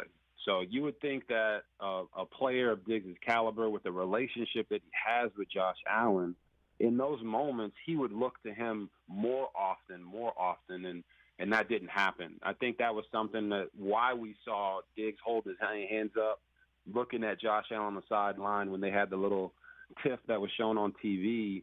And Diggs wants to win like every other player wants to win. And I think that if they can rekindle that bromance, Josh Allen's got to do something to relight that fire between the two of them. And I think that will be the key for the Bills to be successful this year, especially since they have Super Bowl aspirations. So RG3, with people around the organization that would know, Diggs weighing in on what he thinks is going on. Quote, it's clear this is a personal thing between Josh and Stephon Diggs, which is another level of fascinating with this whole thing, because he shows up to Buffalo at minicamp, mandatory minicamp, and then he no-shows for 2 days, and we're wondering what's going on. And McDermott comes out and is talking about, it's concerning he's not here. Then he shows up to last practice, and RG3 saying this is all because of a personal spat between he and his quarterback in Josh Allen. That's interesting, because it's one thing to have an issue with the front office or the coaching staff and a contract and I'm not going to show up. But to say, I don't get along with that guy, so I'm just not going to show up to work, is a whole nother level of issues that are going on. And if that's the case to where Stephon Diggs didn't even want to show up to minicamp because he wasn't happy with Josh Allen, how do you repair that relationship and go on into the season? And even if you do, is he one game away from being pissed again at Josh Allen? And then or a series away. Or a series away? I mean, he was targeted 10 times. The next closest was Dawson Knox with 7. The problem is he only had 4 catches on those 10 targets. Was he mad that he didn't get targeted more? Or was he mad that they lost the game? Was he mad that they lost the game? Or was he mad that he didn't have his numbers while they lost the game? I had heard that it's a coaching thing. Like, he doesn't like Ken Dorsey, and that's what he was saying there. And Josh Allen does, and he was saying, "Well, okay, there's your offensive coordinator right there." That would be an interesting one. And then during the offseason, Chad Hall, former Chiefs receiver, by Chiefs the way, great, yeah, legend. left the Bills. He was the receivers coach. He went to the Jaguars, and I can't remember who it was, but Diggs had his guy who he wanted, and they brought in Adam Henry, I believe, from Indiana, from the college ranks. He'd been there for like a year, and he's upset about that. And so it was kind of like, okay, I don't have the OC I want, but at least I have my receivers coach now. They're both gone. Interesting. And there's maybe the tiff with Allen has to do with, okay, he's kind of like Ken Dorsey's boy and all that stuff. But, yeah. It feels like the coaching staff has sided with Josh Allen from the start of Sean McDermott going, it's very concerning that he's not here. And they might have a point. I don't know. But also you would side with Josh Allen. Like you side with the quarterback over the wide receiver. I know that Stephon Diggs and Allen have been a great combo, and when Diggs got to Buffalo, Josh Allen's numbers have skyrocketed. Now that also could coincide with Josh Allen just simply getting better as an NFL quarterback, but having Stephon Diggs certainly helped. But if you're moving forward, your franchise quarterback is Josh Allen, and if there's a problem between the two, you're moving on from Stephon Diggs. It's just like Dottie and Kit in a league of their own. Very You're going similar. to trade one, I was you're about to trading bring that Kit. up. You're trading Kit. Dottie said, well, I don't know, just trade me or something else. And all of a sudden, Kit got traded. She's like, no, I wanted them to trade me. They're not trading you, Dottie. What was Kit's cap hit, though? Because Diggs is a problem. I don't know. Yeah, that's a good point. Remember how the cap works in League of Well, Their you know Own. what? Kit got the last laugh. She threw more fits than Stephon Diggs. Yeah, she threw a lot of them. Oh, my That's right. God. She threw a lot of them. I mean, it was kind of ridiculous. High fastballs, too. Can't hit them, can't lay off them. But that's the only thing I think of. Nag. It's another movie. Marla Hooch. What a hitter. What a hitter. So, yeah, this training camp's going to be interesting because they've got this time off to be able to mend the broken relationship, the broken fences, or fire Ken Dorsey, or have Ken Dorsey meet We've with seen Stephon him Diggs. be very fiery in the booth, right? So you could see how he's going to be a guy that a lot like Eric Bieniemy, who not afraid to share his opinions at all times with players, and that probably might not always sit well. Well, also, is there a way for Ken Dorsey and Stephon Diggs to get on the same page? Is it, hey, we're going to throw you the ball more? Oh, by the way, you led the team in targets. Mm-hmm. We brought in Dalton Kincaid to maybe take some pressure off you. You're still going to be a big part of the offense. You're freaking Stephon Diggs. We just gave you a new contract last year. We want to make you happy. We want to win. You being here and happy and, involved every step of the way goes a long way in that team winning. I mean, it becomes self-fulfilling prophecy if you're mad because you don't think the team is ready to win or the organization is winning, and then you act like that, and then they lose. It's like, well, you just also became part of the problem. And the sideline spat was kind of interesting at the time, but we see that constantly. Yeah. Tom Brady's yelling at dudes the entirety of his career. That still being a thing June the next year is a whopper. But have we seen franchise quarterbacks have a wide receiver yell at them? Like Tom Brady yelling at wide receivers. I don't know. It's a good point. Is there... Travis Kelce would have the clout to do that to Patrick Mahomes. And Jamar Chase or T. Higgins have the sort of level of play to do that.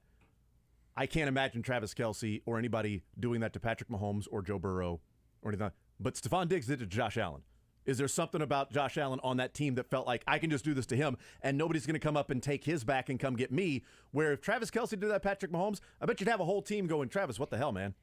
But also he wouldn't do it because of the respect that's there at the quarterback position. Did it happen to Russell Wilson last year? Was it Yes. lineman or receiver? Both. The receiver when he was wide open and Russell Wilson looked the other way and was wide open at the top and he slammed his helmet on the ground because it was the last play of the game, and then looking at Russell Wilson and sort of yelling at him while they were walking back to the sideline. Yeah, that's. But again, that is a totally different kettle of fish. Sorry, Mick, I know you don't like fish. From Josh Allen and Stephon Diggs having that more. not ironed out in June. Yeah, that's a good point. That's crazy. Not just right in the middle and then after the game, it's like we're good. Emotional and adrenaline or all of that. I mean, that's been simmering for 6 months. Who's raising the roof this weekend? Raise the Roof's brought to you by Shamrock Roofing and Construction. One call does it all. You know who's been absolutely in fuego, or you could say on fire these last couple of weeks? Alan Polito. Dude has been unbelievable. 6 goals in his last 4 games for Sporting. They have the Chicago Fire. tomorrow night. You can hear it right here on Sports Radio 810 WHB. So I think Pulido stays on fire. We get a goal from Pulido, a sporting victory. You can hear it here on 810. All brought to you by Shamrock Roofing and Construction, Kansas City's local residential and commercial roofing contractors, where one call does it all. Cuts next. Want to see more of The Zone? Watch the show live on the Sports Radio 810 WHB Facebook, Twitter, YouTube.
All right, heading into the weekend on this Friday edition of The Zone, Jason Anderson, Josh Brisco, Drake, KSHB 41 Sports Director Mick Schaefer joining us.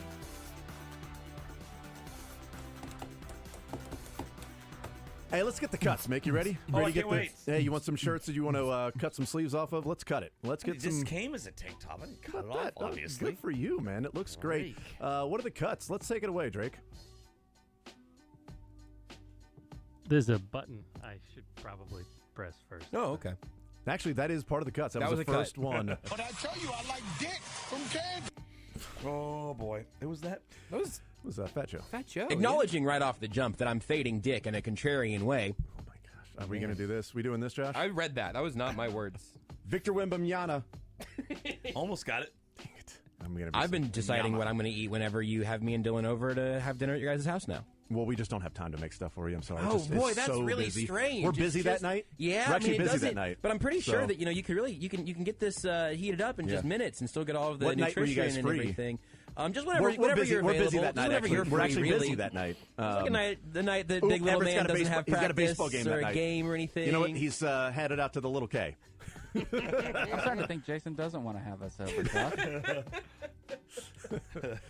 So tonight we'll get Dick and Cox going at the same time. Come on. You said that, Jason. It was Austin, Cox, and Grady Dick. Did they not go at the same time? It said Grady and Austin. They had Grady and Austin last night. The one with the face all smushed in. I don't know dogs. I don't even know why I picked this category, to be honest. But I don't know Art or the other two either. Leisure Not category. everybody wins. That is a bootylicious dog. Thank you. I'm not ready for that, Jelly. I was thinking movies because I dated a girl named Barbie Oppenheimer for a while.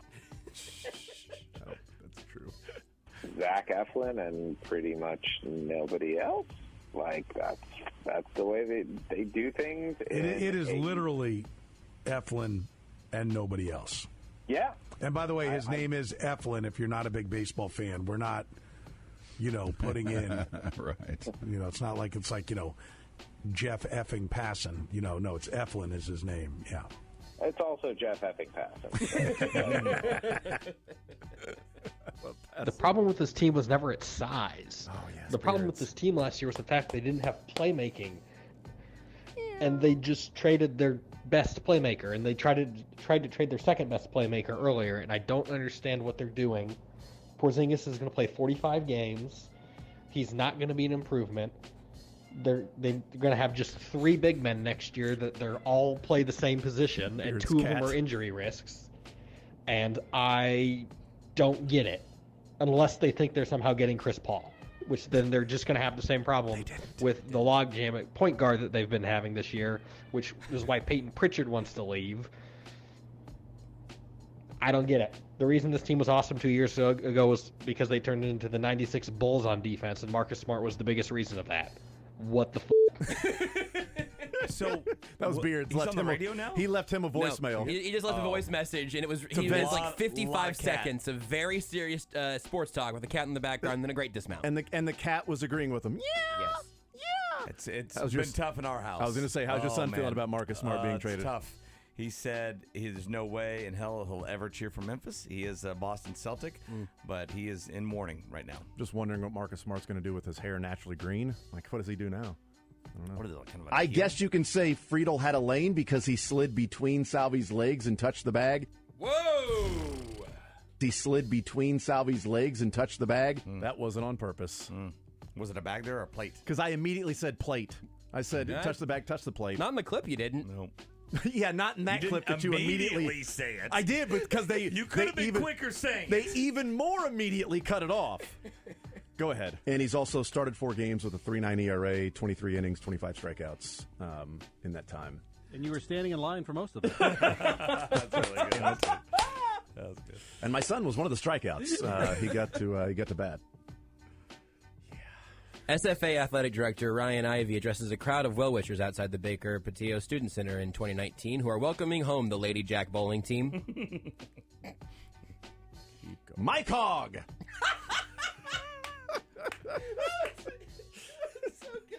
Name something you need to bring when you're camping. Curtis has always told me that he likes to pitch a tent. Oh, yeah. We'll talk later about how that's different, but you got it right. Well done, Adam. The zone was great. Those guys just got into a groove, a pretty good rhythm, a lot of success. When something's working, you just got to stick with it. I think that's, a recipe for success. The zone, I know it works. That's all there is to it. Daniel Lynch after the game Man. talking about the show, which was really good. I couldn't believe he said all those things about us. Very nice. TCU was up 1-0 in the top of the second on Oral Roberts as bases loaded and 2 outs for TCU. This is an elimination game, so if the score doesn't change, Oral will be going down, and TCU will be moving on. In the next 2 hours? You will be shocked. I'll be shocked. Yep, me too. Just steamrolled Jason's joke, Lebo. I didn't. That's a dirty joke we don't need out here. No, it's a children list. It's not a. We're talking about the College World Series. It's an elimination game. No, don't say it again. I did see. I just want you to know. I researched this. I was listening on the way in today, and I just want you guys to know that through my research, you two are the 7th best radio duo in the United States. It's amazing. I'll take that. The 7th best. You and Bobby Witt Jr. Isn't that amazing? That's not true. Everything's going to be fine. So we should have that. That one needs to be on hand. Yes. One of the other cool things was for the first time, because I have T-Mobile, and MLB.TV is free for me this year. You got to watch the Royals with no problem? I did! It was unbelievable! Amazing! I got to watch Royals games and had zero guilt upon me. Wow! It was unreal. I didn't feel like I was hacking anything. I got to actually watch the Royals. I'm like, who is this mysterious team? That was in Colorado, by the way. Mm-hmm. Went to Colorado to watch the Royals. Just obliterated my own face with my headphones. You did. I did. Drake could do the show in his sleep. Yes, I think he has. Run. Absolutely, I have. I've warned you about playing golf against the Harrises. I know. I've told you time and time again. Don't scramble with the Harrises. Suck us in. Every time. Josh, what's up, man? How are you, sir? I'm doing great. Had a great Father's Day yesterday. My family rented out a room at the Wyndham Clark here locally, so I can highly recommend that. The nacho bar in the lobby at their social hour, to die for, but my digestive tract not great today. Wyndham Clark. Out of the really gate, man. Good work this week, guys. Good week of cuts. Really was. You were funny this week. Or you just cut things in a way that, made it look like we weren't. Next week's like an off week in terms of us being funny, right? We don't have to do it 2 weeks in a row. No. Can't even do it 2 days in a row. What are you talking about? Funniest when you were on your vacation. Yeah, I certainly was enjoying the show the most then. Oddly enough, a lot of people said the same thing. Seemed to be the general reaction from the masses. Also, Les misspoke. He meant to say 7th best duo in the city from 10 to 2 in Sports Talk. So at Sports Radio 810 in the studio at that sounds moment. about right. Hey, happy birthday, Jason. Happy anniversary, Jason. Happy anniversary. Happy birthday to your marriage. Thank Mick. you. It's been great. Yeah, I bet. Happily married for 3 years? Best 4 months of my life. I'm Dr. Andrew Palmisano, a fellowship-trained orthopedic surgeon with Acentus Healthcare. Acentus now has orthopedic surgery and sports medicine. Myself and Dr.